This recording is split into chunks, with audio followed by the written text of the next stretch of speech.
Good morning, sir. Good morning. Good morning, sir. Good morning, sir. Good morning, sir. Good morning, Morning. sir. Okay, तो last class में हम लोग दो crystal structure discuss किए थे basically थोड़ा detail में. One was simple cubic and the other was packing fraction वगैरह कैलकुलेट किया गया था. और उसमें हम लोग नियरेस्ट नेबर्स वगैरह डिस्कस किए थे. And we had also discussed primitive cell, है ना.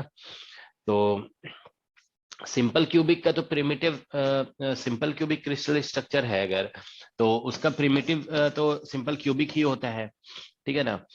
और उसका वॉल्यूम, प्रिमिटिव सेल का वॉल्यूम अगर निकालोगे तो ये ए क्यूब आ रहा है, ठीक है ना. लेकिन अगर हम लोग बीसीसी जैसे देख रहे थे, बीसीसी क्रिस्टल है, इसका जो प्रिमिटिव सेल है वो बीसीसी नहीं है, वो मतलब थोड़ा डिफरेंट टाइप का बन रहा था, ठीक है ना. सो दैट वाज मतलब दैट इज नॉट बेसिकली वो एग्जैक्टली हमें लगता है कि क्यूबिक क्रिस्टल भी नहीं है. उसमें थ्री वेक्टर्स जो लैटिस वेक्टर बन रहे थे ना, वो परपेंडिकुलर टू ईच अदर नहीं आ रहे थे, लेकिन उसका वॉल्यूम हम लोग निकाले थे, तो that was coming out to be a cube by 2, ठीक है ना. प्रिमिटिव सेल का बीसीसी क्रिस्टल में प्रिमिटिव सेल का वॉल्यूम ए क्यूब बाई 2 आ रहा था, ठीक है. Okay, so now let us discuss and we had discussed packing fraction also, ठीक है. तो देखिए हम लोग सिंपल क्यूबिक का पैकिंग फ्रैक्शन निकाले थे, दैट वाज 0.52, और एफसीसी का कैलकुलेट किए थे, एफसीसी. तो इसका पैकिंग फ्रैक्शन हमारा 0.68 आया था, एटॉमिक पैकिंग फ्रैक्शन. तो ये BCC दो था. कितना? BCC. हाँ, बीसीसी, ठीक है. बीसीसी का ये हम लोग कैलकुलेट किए थे, तो 0.68 आया था. दिस इज लेस देन 70%, ठीक है ना. या लेस देन, चलो 70% बोल दो, या 0.7 कह सकते हैं. तो इन दोनों को हम लोग जो है ना लूजली पैक्ड स्ट्रक्चर कहते हैं, ठीक है. अगर 7 जनरली जानते हो 70 से ज्यादा होता है ना, तो उसको हम लोग क्लोज पैक बोलते हैं, ठीक है ना. सो लूजली पैक्ड स्ट्रक्चर है ये, ठीक है. तो अब हम लोग देखो एफसीसी डिस्कस करने जा रहे हैं, ठीक है. तो क्यूबिक क्रिस्टल का ये थर्ड टाइप है. क्यूबिक जो लैटिस होता है उसमें थ्री टाइप्स ऑफ लैटिसेस हो सकते हैं, FCC, BCC and simple cubic. तो एफसीसी हम लोग डिस्कस कर रहे हैं, ठीक है. तो देखिए एफसीसी क्रिस्टल में बेसिकली जो लैटिस पॉइंट्स होते हैं वो इस तरह से हो गए, ठीक है. तो मान लीजिए ये एक क्यूबिक लैटिस है, ठीक है. एक मिनट, एक और बनाते हैं.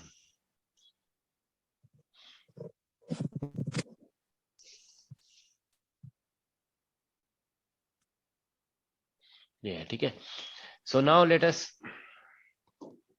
मर्ज दिस, इसको मर्ज कर देते हैं, ठीक है ना. ये चलो मर्ज हो गया, और ये यहाँ पे मर्ज हो गया.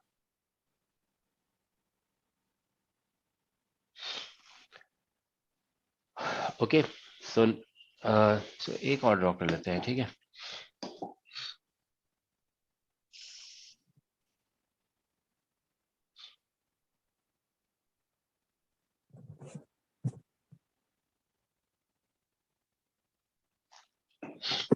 ठीक है, देखो ये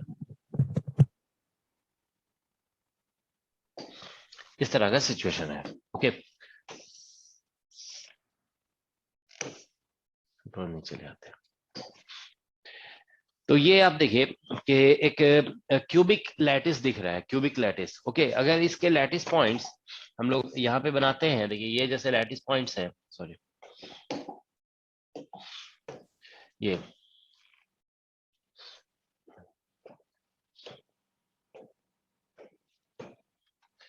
ठीक है. If these are the lattice points then it is called simple cubic structure, ठीक है. But if at the face centre also we take some lattice points, okay, like this, ठीक है, and like this, then this is called, देखिए जैसे इस ये जो face है उसके सेंटर पे हमने ले लिया, ठीक है ना. फिर यहाँ पे इधर जो फेस आ रहा था उसके सेंटर पे हमने ले लिया, ठीक है. और यहाँ पे इस फेस के सेंटर पे, तो सभी फेस सेंटर पे हमने यहाँ पे पास वाले फेस सेंटर पे हमने ले रखा है, ठीक है ना, lattice points, okay. So this is basically FCC structure, okay. तो हम लोग यहाँ पे देखिए अगर देखते हैं एटम्स जो नियरेस्ट है वो बेसिकली यही है, these are the nearest neighbours, है ना. ये जैसे नियरेस्ट नेबर है। तो अगर ये कन्वेंशनल यूनिट सेल अगर हम इसको चूज करते हैं, this is the conventional unit cell, okay, suppose this we take as origin, okay, तो कन्वेंशनल यूनिट वेक्टर हम लोग अगर इस तरह से ले लेते हैं, this is a vector and suppose this is b vector and this is c vector, ठीक है। So this direction is suppose x direction, this is y direction and this is z direction. So these are the conventional unit vectors, okay. तो मतलब कुछ आप ऐसा कह सकते हैं कि कुछ क्रिस्टल स्ट्रक्चर ऐसे होते हैं, there are some crystal structure जिसमें आप देखेंगे कि उसको अगर मतलब माइक्रोस्कोपिकली एनालाइज किया जाता है, हम लोग माइक्रोस्कोपिकली उसे एनालाइज करते हैं, तो उसमें ऐसा दिखता है कि एटम्स जो हैं वो बेसिकली किसी क्यूब के कॉर्नर्स पे भी अरेंज्ड है और किसी क्यूब के सेंटर पे भी अरेंज्ड है, ठीक है ना। जैसे यहाँ पे देखिए, यहाँ पे भी एक आ जाएगा, ठीक है ना। तो मतलब this is how it actually appears के some atoms are arranged at the corners of cube and some atoms are arranged at the centre of cube, okay. ये बेसिकली माइक्रोस्कोपिकली ऐसा अपीयर होता है, ठीक है ना। तो इसी को हम लोग, इसी तरह के स्ट्रक्चर को हम लोग बोल रहे हैं face centred cubic structure, okay. तो इसको डिस्क्राइब करने के लिए हम लोग अगर कन्वेंशनल यूनिट सेल इस तरह से चूज करते हैं, ठीक है, ये क्यूब को हम कन्वेंशनल यूनिट सेल ले लेते हैं और इसमें conventional unit vector, sorry lattice vector a B c लेते हैं। तो यहाँ पे देखो, अगर हम कन्वेंशनल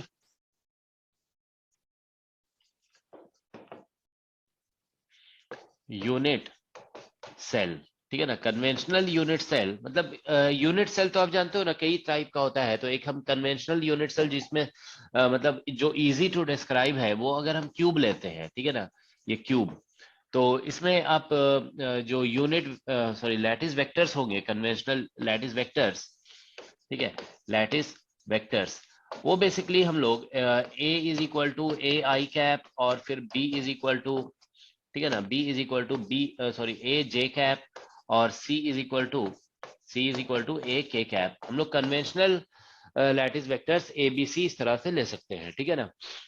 तो एक कन्वेंशनल यूनिट सेल में आप देखिए कि यहाँ पे बेसिकली हमें तो ये तो दिख रहा है कि नियरेस्ट नेबर्स ये सभी हैं, ठीक है ना, these are the nearest neighbours, okay. तो इस कन्वेंशनल यूनिट सेल का हम वॉल्यूम निकालते हैं, अगर वॉल्यूम इज इक्वल टू, तो this is coming out to be a cube, और इसमें बेसिकली नंबर ऑफ, ठीक है ना, अगर एटम्स या मॉलिक्यूल्स जो भी लिखो आप, ठीक है ना, या lattice points, okay, per unit cell, per unit cell अगर हम कैलकुलेट करते हैं तो that comes out to be, हमने बताया था आपको कि NC बाई 8 होता है और plus N at face divide by 2 लिखते हैं और N at body in the body divide by 1 होता है, ठीक है। तो कॉर्नर पे तो किसी भी क्यूब पे देखेंगे तो कॉर्नर पे तो 8 है ही है, तो 8 बाई 8 हो जाएगा और फेस पे 6 है एक्चुअली, बाई 2 हो जाएगा, प्लस बॉडी में कुछ भी नहीं है यहाँ पे, ठीक है ना, तो 0 बाई 1 होगा। सो दिस इज बेसिकली 4। तो नंबर ऑफ एटम्स या नंबर ऑफ लैटिस पॉइंट्स कह सकते हो पर यूनिट सेल जो यहाँ पे आ रहा है, दैट इज इक्वल टू 4 आ रहा है, ठीक है ना। All right, so this is all about the conventional unit cell. ये जो हम लोग यहाँ पे कन्वेंशनल यूनिट सेल ले रहे हैं उसकी उसका डिस्क्रिप्शन ये है यहाँ पे, ठीक है ना। अब अगर हम इसमें प्रिमिटिव यूनिट सेल बनाना चाहते हैं, suppose we want to make, क्योंकि कन्वेंशनल यूनिट सेल में आप देख रहे हैं कि बहुत सारे बेसिकली एटम्स आ रहे हैं पर यूनिट सेल, ठीक है। तो इससे थोड़ा छोटा भी बनाया जा सकता है क्योंकि कन्वेंशनल यूनिट सेल का लेंथ जो हम लोग ले रहे हैं वो ए है, और नियरेस्ट नेबर के बीच में जो डिस्टेंस आप देख रहे हैं यहाँ पे, नियरेस्ट नेबर ये बन रहा है सेंटर और sorry corner of face centre के बीच में डिस्टेंस वो a/√2 आ रहा है। तो हम छोटा यूनिट सेल भी ले सकते हैं, we can take smaller unit cell, okay, जो कि हमारा प्रिमिटिव यूनिट सेल हो सकता है, ठीक है ना। तो प्रिमिटिव यूनिट सेल लेने के लिए हमें प्रिमिटिव लैटिस वेक्टर यहाँ पे डिजाइन करना पड़ेगा, ठीक है ना। So let us design primitive lattice vector, ठीक है ना। तो यहाँ पे प्रिमिटिव लैटिस वेक्टर्स, ठीक है, तो प्रिमिटिव लैटिस वेक्टर्स हम लोग बना रहे हैं, ठीक है। तो प्रिमिटिव लैटिस वेक्टर बनाने के लिए हमें 3 वेक्टर्स लेना होगा जो कि सेम प्लेन में नहीं होने चाहिए, ठीक है ना, और वो बेसिकली नियरेस्ट नेबर को कनेक्ट कर रहा हो, ठीक है ना। तो हम लोग यहाँ पे देखिए एक वेक्टर हम चलो ऐसे ले लेते हैं, ठीक है ना, we can make one vector like this, ठीक है ना। इसको मान लो हम ऐसे रेड कलर से इंडिकेट कर देते हैं, ठीक है ना। सो दिस इज वन वेक्टर, ठीक है ना। सपोज इसे हम V1 कह देते हैं, V1 वेक्टर। तो ये आप देखिए इस प्लेन में आ रहा है, ये जो प्लेन है हमारा, ठीक है ना, this is basically x axis के साथ बना हुआ है और ये वाई, तो एक्स वाई प्लेन हो गया, ठीक है ना।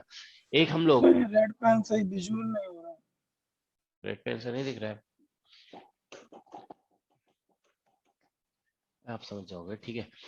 देखो इसमें जो है ना हम इस तरह से ले लेते हैं, ठीक है। चलो कोई दूसरा पेन लगा देते हैं। ग्रीन। देखो ये ब्लू लगा दिए, ठीक है ना। ये तो ये हम देखो एक मान लो सपोज इसको हमने बना दिया, ठीक है। एक एक वेक्टर हम इसे बोल देते हैं, ठीक है। ये फर्स्ट क्वाड्रेंट में ले लिया हमने एक वेक्टर, ठीक है। तो ये हमारा V1 हो जाएगा, ठीक है ना। दिस इज V1, ठीक है।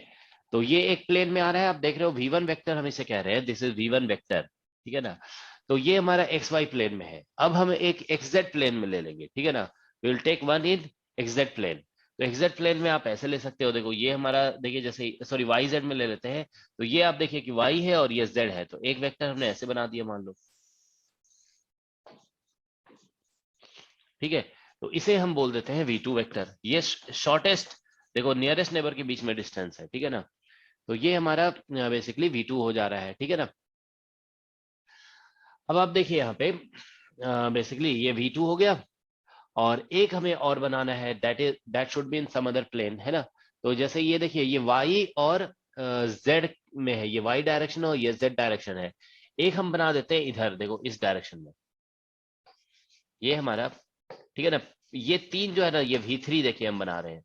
ये प्रिमिटिव लैटिस वेक्टर है जो ब्लू कलर से बनाया गया है। देखिए आप इधर V1, इधर V2 और ये V3 सभी अलग अलग प्लेन में बनाए गए हैं। These are in different planes, okay.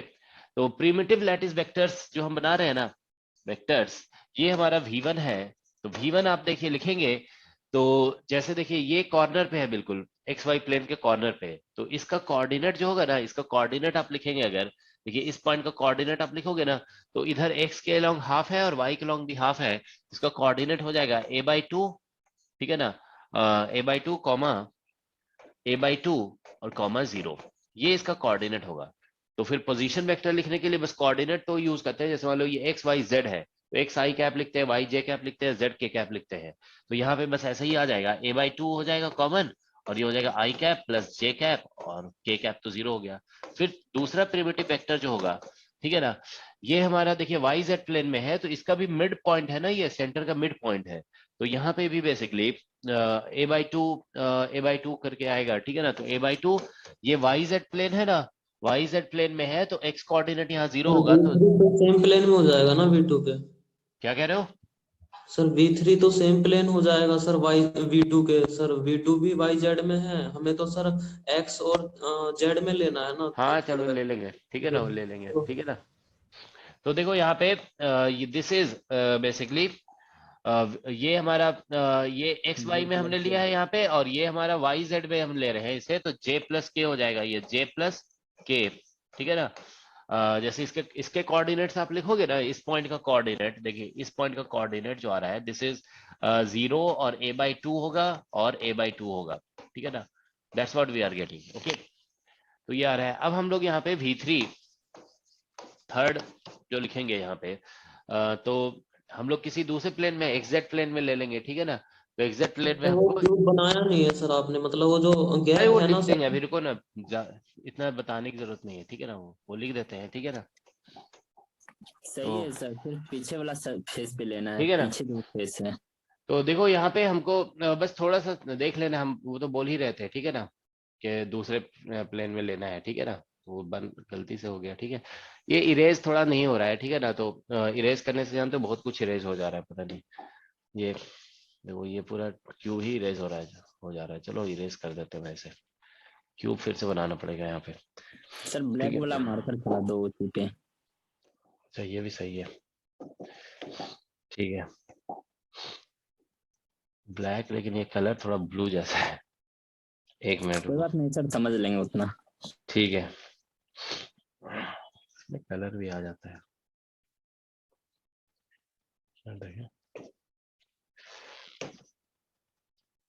अब समझ जाओगे ये, ठीक है ना। ये नहीं है,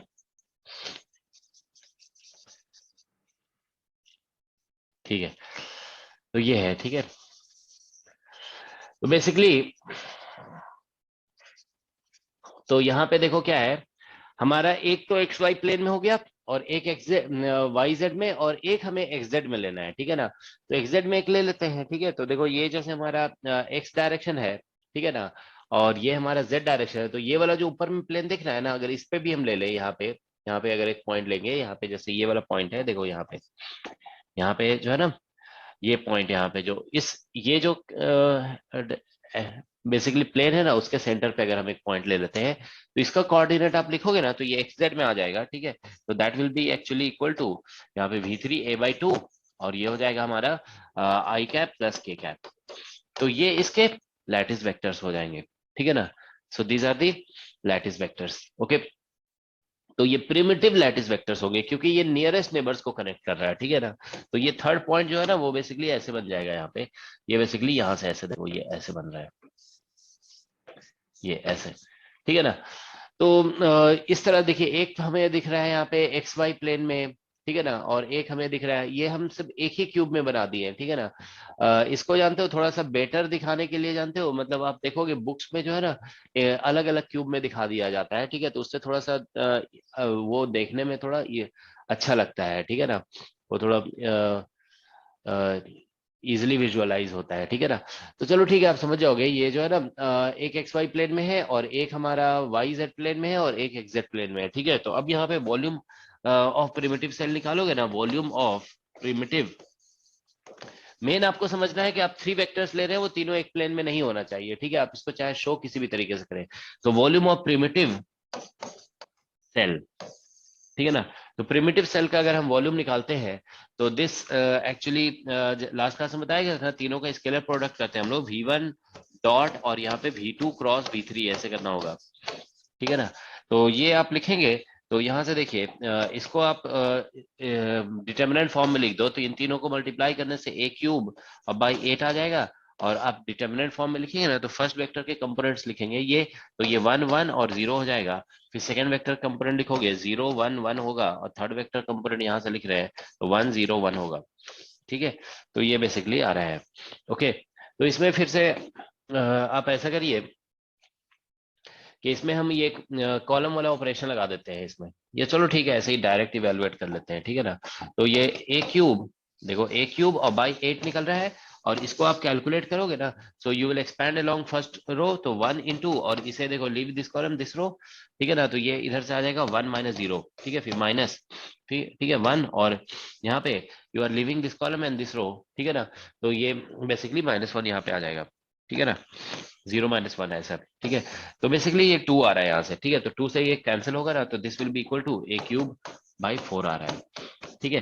तो ध्यान रखना है कि एफसीसी स्ट्रक्चर जब आप पढ़ रहे हैं, तो इसमें volume of conventional unit cell तो ठीक है a क्यूब है, but volume of primitive cell, जो प्रिमिटिव सेल का वॉल्यूम है, that is equal to a cube by 4 आता है, ठीक है ना। तो ये प्रिमिटिव सेल का वॉल्यूम है, ठीक है ना। अब आप देखिए यहाँ पे, अब अदर जो डिस्कशन हम लोग कर रहे थे लास्ट क्लास में, वो थोड़ा देख लेते हैं यहाँ पे, ठीक है ना। तो ठीक है, तो ये आप देखिए यहाँ पे, अगर हम लोग जैसे कि नियरेस्ट नेबर्स देखते हैं, ठीक है, तो जैसे ये देखिए यहाँ पे, ये हमारा बेसिकली रेफरेंस एटम है, ठीक है। तो इसके एक्स वाई प्लेन में अभी देख रहे हैं, देखो this is x and this is y, okay. यहाँ से आप देखिए, तो इस डायरेक्शन में भी बेसिकली इस तरह से लाइंस बनेंगे, ये ऐसे देखिए यहाँ से, ठीक है ना। ये क्यूब इधर भी बनेगा ना, यहाँ से ऐसे क्यूब बन जाएगा ऐसे, ठीक है। सो कुछ इस तरह का सिचुएशन होगा, ठीक है। तो देखिए यहाँ पे बेसिकली क्या हो रहा है कि एक्स वाई प्लेन में आप देख रहे हैं ना कि एक इसका नियरेस्ट नेबर ये है, फिर ये नियरेस्ट नेबर है, 2 हो गया, ठीक है ना। फिर एक इधर आ जाएगा, यहाँ पे एक आ जाएगा, ठीक है ना। यू विल गेट 1 हियर 3, और एक यहाँ पे है 4। तो एक्स वाई प्लेन में एक्चुअली आप देख सकते हैं कि 4 नियरेस्ट नेबर है, देखो टिक कर दे रहे हैं हम इसे, ठीक है ना। ये सभी नियरेस्ट नेबर्स है, ठीक है ना। देखिए ये एक नियरेस्ट नेबर ये है, एक नियरेस्ट नेबर ये है, और एक नियरेस्ट नेबर ये है, और एक नियरेस्ट नेबर ये है। तो ये 4 नियरेस्ट नेबर है, देखिए ये, ठीक है। तो सेंट ये ओरिजिन पे जो एटम है ना, उसके नियरेस्ट नेबर यहाँ पे आप देखें एक्स वाई प्लेन में 4 है, ठीक है। तो उसी तरह से आप 2 अदर प्लेन में देखेंगे ना, तो उसमें भी 4 4 निकलेंगे, ठीक है। तो इसीलिए इसके नियरेस्ट नेबर जो है ना, वो बेसिकली 12 हो जाएंगे, ठीक है।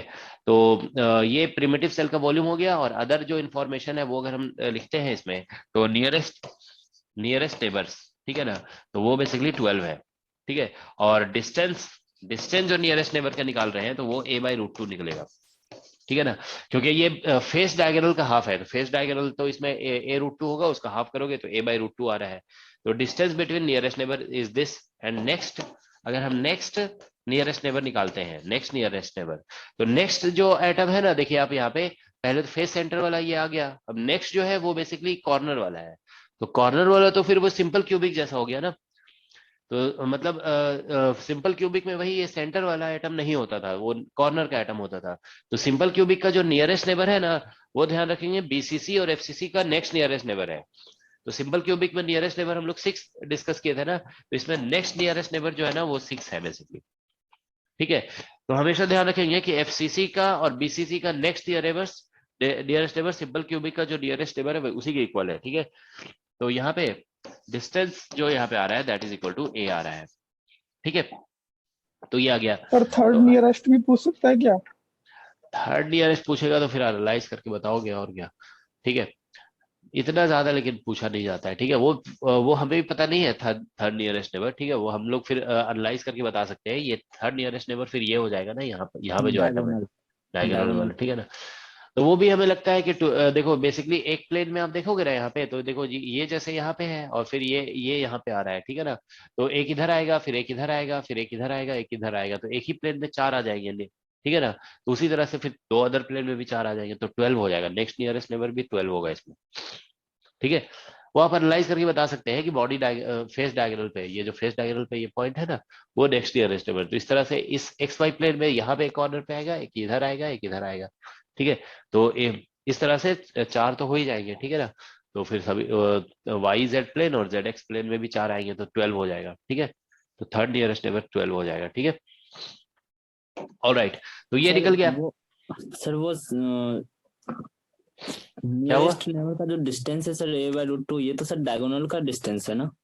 डायगोनल का डिस्टेंस a√2 होता है ना स्क्वायर में, ठीक है ना, तो ये हाफ हुआ ना उसका डिस्टेंस। किसका थर्ड नियरेस्ट नेबर का बोल रहे हो कि first nearest neighbour? Third nearest neighbour का। हाँ, तो थर्ड नियरेस्ट नेबर का a√2 हो जाएगा डायगोनल का डिस्टेंस। फर्स्ट का तो उसका हाफ है, देख रहे हो ना यहाँ पे, फर्स्ट नियरेस्ट नेबर यही हो रहे हैं, ठीक है ना। ऑलराइट, तो अब देखिए यहाँ पे हम लोग एटॉमिक पैकिंग फ्रैक्शन जैसे निकालते हैं, तो इसमें पैकिंग फ्रैक्शन निकाला जाता है, तो उसमें बोलते हैं हम लोग, देखो ये एटॉमिक पैकिंग फ्रैक्शन, ठीक है, that is equal to volume occupied by biggest spheres, है ना, volume occupied by biggest spheres, ठीक है, बिगेस्ट स्फेयर्स, ठीक है, और divide by in unit cell, in unit cell, ठीक है, इन ए सेल, और divide by volume of cell. ये Volume पॉइंट of- और एक बार बता दीजिए सर। क्या सर क्या कह रहे हो? एपीएफ वाले और एक बार रिपीट कर दीजिए। ये तो फॉर्मूला होता है ना, volume occupied by biggest spheres in unit cell और divide by volume of unit cell, ठीक है ना। जैसे हम मान लीजिए ये सभी जो डॉट्स है ना, यहाँ पे पॉइंट्स हैं, जो इसके जगह बहुत बड़े बड़े स्फेयर रख देते हैं, तो बिगेस्ट स्फेयर जो यहाँ पे रखा जा सकता है हर जगह पे, वो किसी यूनिट सेल के अंदर कितना वॉल्यूम ऑक्युपाई कर रहा है, ओके, वो हम लोग निकालते हैं, ठीक है। तो बेसिकली अब देखिए यहाँ पे हम लोगों ने इफेक्टिवली पर यूनिट सेल जो नंबर ऑफ एटम्स निकाले हैं वो 4 आ रहा है, ठीक है ना। तो एक यूनिट सेल में, कन्वेंशनल यूनिट सेल में 4 एटम्स आ रहे हैं, ठीक है ना। तो मतलब अगर हम स्फेयर भी पुट करते हैं ना, बिग स्फेयर, तो उसका इफेक्टिवली मतलब हम कह सकते हैं 4 स्फेयर इसके अंदर फिट होंगे, इफेक्टिवली 4 स्फेयर इसके अंदर आ जाएंगे। तो 4 स्फेयर हम देखेंगे कितना वॉल्यूम ऑक्युपाई करेगा। तो देखो यहाँ पे नियरेस्ट नेबर जो डिस्टेंस जो है ना, वो a/√2 है। तो जब हम बिग स्फेयर पुट करेंगे ना, यहाँ पे एक बिग स्फेयर यहाँ पुट करोगे, एक बिग स्फेयर यहाँ पे पुट करोगे, तो नियरेस्ट नेबर जो है ना, वो वाले स्फेयर सबसे पहले कॉन्टैक्ट में आएंगे। तो ये दोनों कांटेक्ट में आ जाएंगे। तो यहाँ पे जब दो नियरेस्ट नेबर को आप ऐसे बनाओगे ना, देखो हम लोग 2 नियरेस्ट नेबर बना रहे हैं, तो ये पहले कांटेक्ट में आएंगे, ये नियरेस्ट नेबर है, ठीक है। तो ये एक स्फेयर होगा, ये स्फेयर होगा, इनके बीच का ये रेडियस आर है और ये रेडियस आर है, नियरेस्ट नेबर ही तो कांटेक्ट में आते हैं। तो नियरेस्ट नेबर के बीच में जो डिस्टेंस है ना, वो a√2 है, तो इसीलिए यहाँ पे 2r जो है ना, वो a/√2 हो जाएगा। तो हमेशा ध्यान रखेंगे पैकिंग फ्रैक्शन कैलकुलेट करने में, जो रेडियस ऑफ स्फेयर्स हम लोग लेते हैं ना, वो 2r हमेशा नियरेस्ट नेबर के डिस्टेंस के इक्वल होगा, ठीक है। तो 2r is equal to a/√2 लिख दिया जाएगा, ठीक है। तो यहाँ पे 2r ठीक है, तो r इज इक्वल टू हम लोग a/2√2 लिख देंगे। हमेशा ध्यान रखोगे ये नियरेस्ट नेबर ये 2r जो होगा हमेशा नियरेस्ट नेबर डिस्टेंस से इक्वेट किया जाता है, ठीक है ना, क्योंकि हम लोग जब बिग स्क्वायर्स यहाँ पे प्लेस करेंगे तो नियरेस्ट नेबर वाले ही कांटेक्ट में आएगी सबसे पहले, ठीक है। तो always 2r is equal to nearest neighbour distance लिख देना है, तो ठीक है, ये लिख दिया गया। अब यहाँ पे आप देखिए एटॉमिक पैकिंग फ्रैक्शन हम लोग लिख रहे हैं APF, तो that is equal to volume occupied by biggest spheres, तो 4 स्फेयर इसके अंदर आ रहे हैं, तो 4 × 4/3 πr³ होगा, ठीक है ना, और डिवाइड बाय a³। तो हम पैकिंग फ्रैक्शन आप चाहते हो ना तो प्रिमिटिव सेल से भी निकाल सकते हो, you can calculate packing fraction using primitive cell, लेकिन वो ज्यादा इजी नहीं होता है। कन्वेंशनल यूनिट सेल हम लोग इसीलिए डिस्कस करते हैं ना कि क्योंकि कन्वेंशनल यूनिट सेल से कैलकुलेशन इजी होता है, तो इसीलिए हम कन्वेंशनल यूनिट सेल के पॉइंट ऑफ व्यू से ये निकाल रहे हैं। देखिए कन्वेंशनल यूनिट सेल में बेसिकली, हाँ आपने जैसे कल बताया था कि अगर प्रिमिटिव सेल से भी निकालेंगे तो पैकिंग APF हाँ वही इक्वल आएगा, निकलेगा। वही निकलेगा। तो अगर है ना, तो अगर उससे एनालाइज करें तो एटम भी 4 ही निकलेंगे उसमें APF में, प्रिमिटिव सेल के अंदर। प्रिमिटिव में 1 आता है, ठीक है ना, 1 आएगा। 4 कैसे निकलेगा आप अभी हम बता देते हैं, ठीक है ना। अभी पहले देखो इसको निकालते हैं, उसको उसका फिर प्रिमिटिव का वॉल्यूम कितना लिखोगे आप यहाँ पे, ऐसे भी कॉमन सेंस लगा लो। देखो यहाँ पे प्रिमिटिव का वॉल्यूम आप a³ लिखोगे कि a³/4 लिखोगे, A³/4। यहाँ पे 4 लिखोगे ना और यहाँ पे 1 कर दोगे तो वही वाला 4 ऊपर आ जाएगा, समझ गया ना। ओके। तो वो उसमें प्रिमिटिव सेल में जनरली जानते हो मतलब वो शॉर्टेस्ट है ना, वो मतलब स्मॉलेस्ट वॉल्यूम होता है। प्रिमिटिव सेल का वॉल्यूम क्या होता है, स्मॉलेस्ट वॉल्यूम होता है। तो जनरली मोस्ट, हम ये नहीं बोल रहे कि always, but most of the primitive cell में जो है ना एक ही एटम आता है पर unit cell. Okay, hexagonal structure उसका एक्सेप्शन है, उसमें 2 आ जाता है, ठीक है ना। ठीक है, तो most of the primitive cell जैसे जिसका भी प्रिमिटिव सेल बनाओगे ना उसमें एक ही एटम आता है पर यूनिट सेल। ओके, तो आप यहां से समझ भी सकते हो। देखो हम ऐसे लिखेंगे यहाँ पे, अगर ऐसे निकाल रहे हैं ना, volume occupied by biggest sphere in unit cell, हम ये नहीं लिख रहे हैं कि कन्वेंशनल यूनिट सेल है या प्रिमिटिव यूनिट सेल है। तो अगर आप यहाँ पे प्रिमिटिव यूनिट सेल लिखोगे ना तो उसमें यहाँ पे 1 लिख दोगे, 1 और divide by volume of unit cell लिखोगे तो a³/4 लिखना पड़ेगा यहाँ पे, तो वही 4 यहाँ पे आ जाएगा, तो बात बराबर हो जाएगा। ये इज दैट ओके? ठीक है, तो यहां से आप देखिए कि 4 और इंटू ये 4/3 पाई और ये r³ r की जगह लिख देंगे हम लोग a/2√2, ठीक है, और डिवाइड बाय a³, ठीक है। तो सॉरी a³ है यहाँ पे, ठीक है। तो यहां से देखिए a³ कैंसिल हो जाएगा, यहाँ से 8 आएगा, 8 से ये कैंसिल हो जाएगा तो 2 बच जाएगा, तो 2 पाई बाय, नहीं 2 भी कैंसिल हो जाएगा, कितना आ रहा है ये देखो, नहीं ये जो है ना, हाँ पाई और डिवाइडेड बाय 3√2 है ना, ठीक है, ये आ जा रहा है आंसर, ठीक है ना, पाई डिवाइड बाय 3/3√2। तो ये कैलकुलेट करके देख लोगे आप लोग, this comes out to be 0.74, ठीक है ना। तो देखिए इसमें हमारा जैसे ये निकला था ना नियरेस्ट नेबर, नियरेस्ट नेबर 12 आए थे, नेक्स्ट नियरेस्ट नेबर हमारा 6 आ रहा है। उसके बाद हम लोग ये भी देख लिए थे इसमें कि थर्ड नियरेस्ट नेबर जो आ रहा था वो 12 आ रहा था इसमें, अगर कभी कैलकुलेट करने की जरूरत पड़ गई थर्ड, तो ये याद नहीं करना है, वो आप समझ करके भी निकाल सकते हो, थर्ड नियरेस्ट नेबर, ठीक है ना, ऐसे लिख देते हैं इसमें, third nearest neighbour that was equal to 12। Okay, तो देखो nearest neighbour, number of nearest neighbour जो होते हैं ना उसको कोऑर्डिनेशन नंबर भी कहते हैं, ठीक है, हम बताने लास्ट क्लास में भूल गए थे, ठीक है ना। तो कोऑर्डिनेशन, ये आप ध्यान रखेंगे, कोऑर्डिनेशन नंबर तभी आ सकता है एग्जाम में, नंबर, ठीक है, that is equal to nearest, ऐसे लिख दो, ये बेसिकली नियरेस्ट नेबर है, ठीक है, that is the coordination number. तो इस केस में यहाँ पे 12 है, ठीक है ना, nearest neighbour, second nearest neighbour, ये थर्ड को नहीं लिखते हैं, फर्स्ट नियरेस्ट नेबर बेसिकली, ठीक है, ये first, sorry first nearest neighbour, ठीक है, that is called coordination number. Okay, ठीक है, तो यहां से देखिए ये हमारा कुछ बेसिक डिस्कशन हो गया रिलेटेड टू एफसीसी स्ट्रक्चर, ठीक है ना। तो एफसीसी स्ट्रक्चर देखो हम लोग यहाँ पे अगर थोड़ा इसको एनालाइज करते हैं, देखिए 1 मिनट, इसको थोड़ा सा फर्दर एनालाइज कर रहे हैं। देखिए एफसीसी स्ट्रक्चर कैसा होता है, आप ये देखिए यहाँ पे कि यहाँ पे देखिए यहाँ पे एक बेसिकली एटम है, ठीक है ना, 1 मिनट,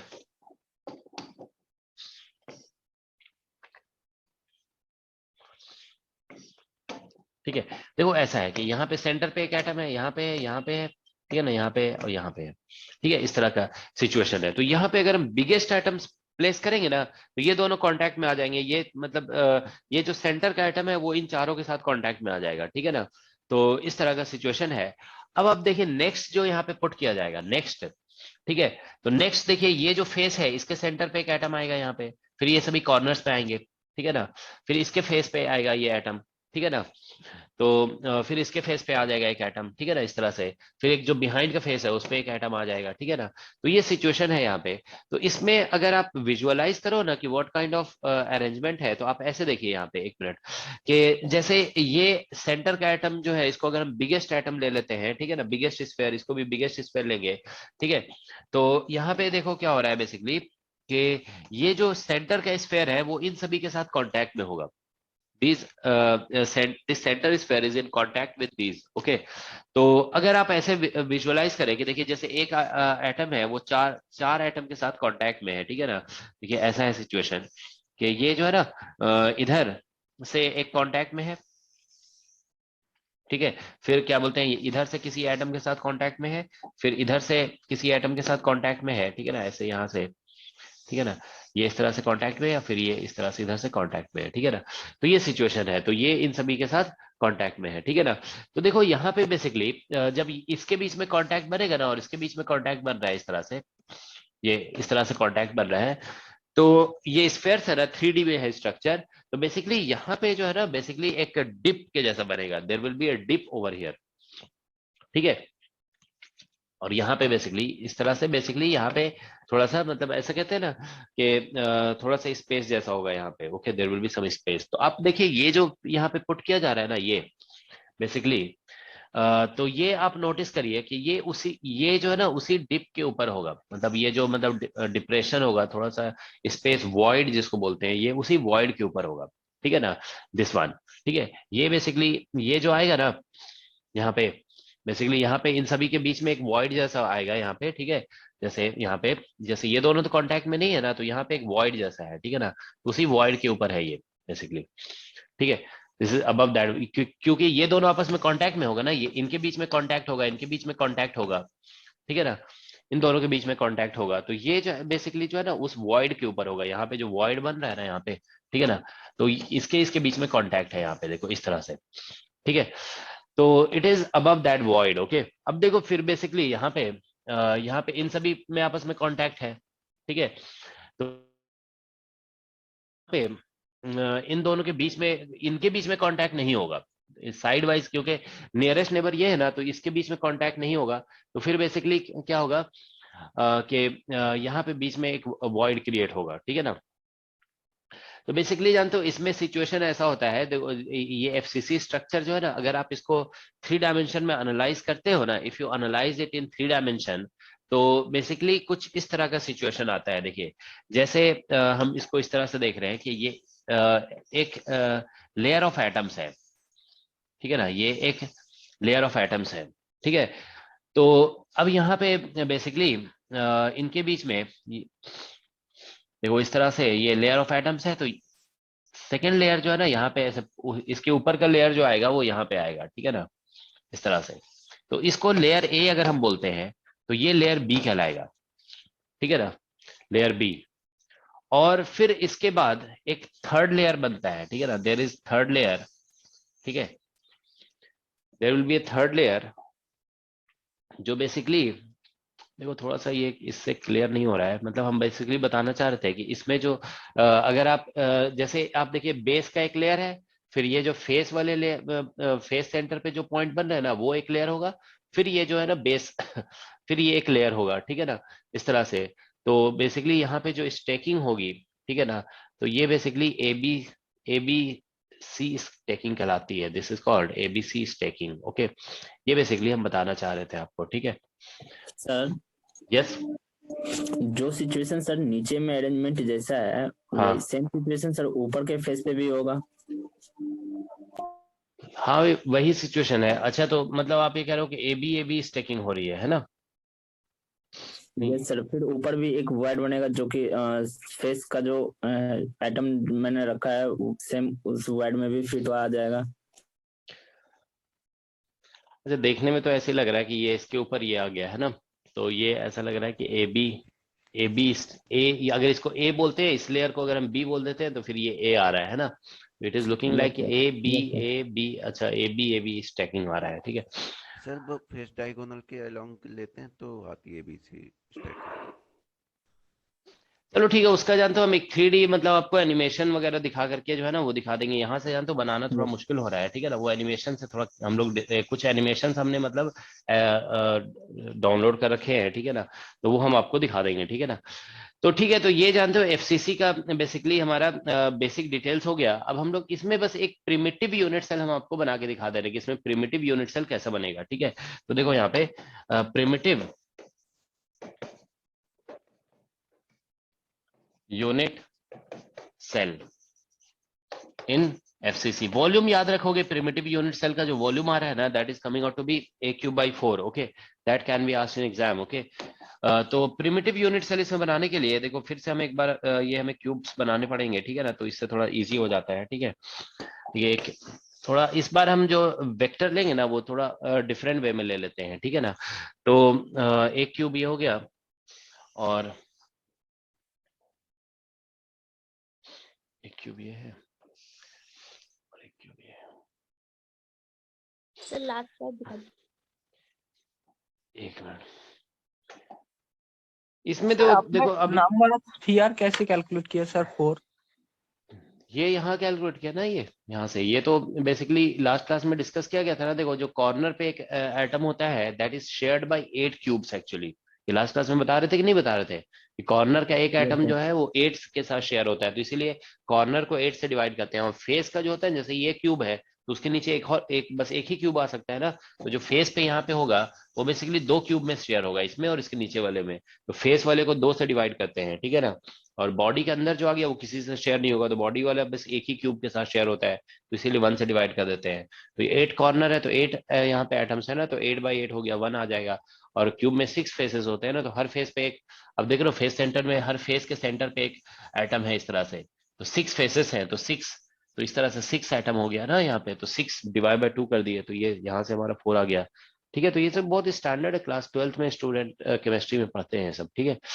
तो यस सर, जो आप लोग हो सकता है नहीं पढ़े होंगे वो ये हो सकता है कि नहीं पढ़े होंगे कि प्रिमिटिव सेल का वॉल्यूम कितना होता है, ठीक है ना। तो प्रिमिटिव सेल का वॉल्यूम थोड़ा नई चीज है यहाँ पे, ठीक है। अदरवाइज ये सभी तो पहले से लोग जानते हैं, ठीक है ना। पैकिंग फ्रैक्शन वगैरह भी पता होता है पहले से, ठीक है। तो इसमें सर पैकिंग फ्रैक्शन कितना परसेंट होगा? 74% हो गया ना ये it comes out to be 0.74, तो यस 74%, ठीक है। तो इसमें 74% है पैकिंग फ्रैक्शन, ठीक है ना, पैकिंग फ्रैक्शन या एटॉमिक पैकिंग फ्रैक्शन जो भी हो, ठीक है। That's what it is. Alright, तो this is only new thing, otherwise ये सब कुछ सब लोग जानते हैं, ठीक है ना। तो ये इस तरह से ये कभी कैलकुलेट करने के लिए आ गया तो इस तरह से आप कैलकुलेट कर सकते हैं, ठीक है। और ये सर जो रूल यही बताया नंबर, गया ना, ये यही जो नंबर हाँ, वो 4 नंबर ऑफ सर्कल्स के इक्वल होगा नंबर ऑफ सर्कल्स के इक्वल, कौन सा number of circle? Sir? In packing fraction you are calculating number of biggest sphere. ये जैसे निकला ना हमारा कि number of atoms per unit cell, ये 4 निकला, तो यहाँ पे हम बेसिकली क्या बोलते हैं, जब इसका मतलब ये होता है कि इस क्यूब के अंदर इफेक्टिवली 4 स्फीयर ही आएंगे अगर हम बिगेस्ट स्फीयर पुट करेंगे। तो यहाँ पे बिगेस्ट स्फीयर अगर कंसीडर करते हैं ना सभी जगह पे, सभी डॉट्स पे, तो इस एक क्यूब के अंदर इफेक्टिवली 4 स्फीयर आएगा। सर्कल मत बोलो, स्फीयर है, ये 3 डायमेंशन है ना, तो इसीलिए हम यहाँ पे पैकिंग फ्रैक्शन जब निकाल रहे हैं तो 4 स्फीयर कंसीडर कर रहे हैं। ये जो कैलकुलेट होने का मतलब यही है, number of atoms per unit cell, मतलब 4 मैक्सिमम 4 स्क्वायर आ सकते हैं इसके अंदर, ठीक है, इस पर्टिकुलर अरेंजमेंट में। सिंपल क्यूबिक जब हम लोग देख रहे थे तो उसमें बेसिकली जो number of atoms per unit cell आ रहा था 1 आ रहा था, ठीक है ना, ठीक है। और बीसीसी में हम लोग देखे कि 2 आ रहा था, ठीक है। तो इसमें कंफ्यूजन क्या है, what is the confusion? Sir वही कंफ्यूजन था एक्चुअली, क्लियर हो गया। ठीक है, तो देखो हमारा ये हम लोग प्रिमिटिव यूनिट सेल देखो एक बार ड्रॉ करके दिखा देते हैं, ठीक है। तो यहाँ पे बेसिकली इसको थोड़ा प्रॉपर अरेंज कर लेते हैं, ठीक है। देखो ये हो गया।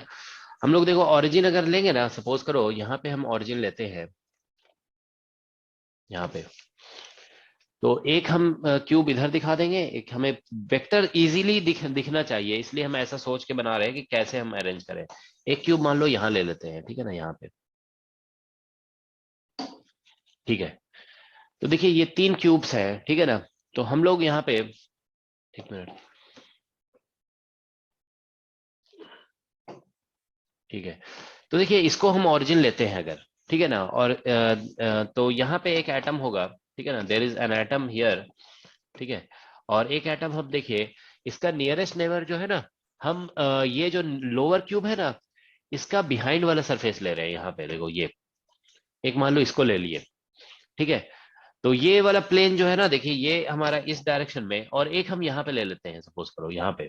तो देखिए ये डायरेक्शन हमारा एक्स होगा, ये वाई है और ये जेड है, तो एक हमने ले लिया वाई जेड में, ठीक है ना, और एक हमने ले लिया क्या बोलते हैं, ठीक है, और इसमें, और एक हम यहाँ ले लेते हैं, सपोज करो इसमें, नहीं ये तो उसी प्लेन में आ जाएगा, है ना। एक इसके बिहाइंड ले लेते हैं यहाँ पे, ये वाला, ठीक है ना, इस तरह से। तो ये किस में आएगा, ये हमारा, अच्छा ये एक्स जेड में है, ये भी एक्स जेड में ही आ जा रहा है ना, ठीक है। सर एक ओरिजिन मिनट, को शिफ्ट करना होगा। ऑरिजिन को शिफ्ट कर दें। और अगर हम देखो, एक मिनट देखो, यहाँ पे ये हमारा एक प्लेन है, दिस इज वाइज, इसको हम इधर पहले कोऑर्डिनेट एक्सिस बना देते हैं। देखो ये हमारा एक्स एक्सिस है, ये हमारा वाई एक्सिस है, और ये हमारा जेड एक्सिस है। तो हम 3 प्लेन में बस 3 पॉइंट लेना चाहते हैं इजिली, ठीक है ना।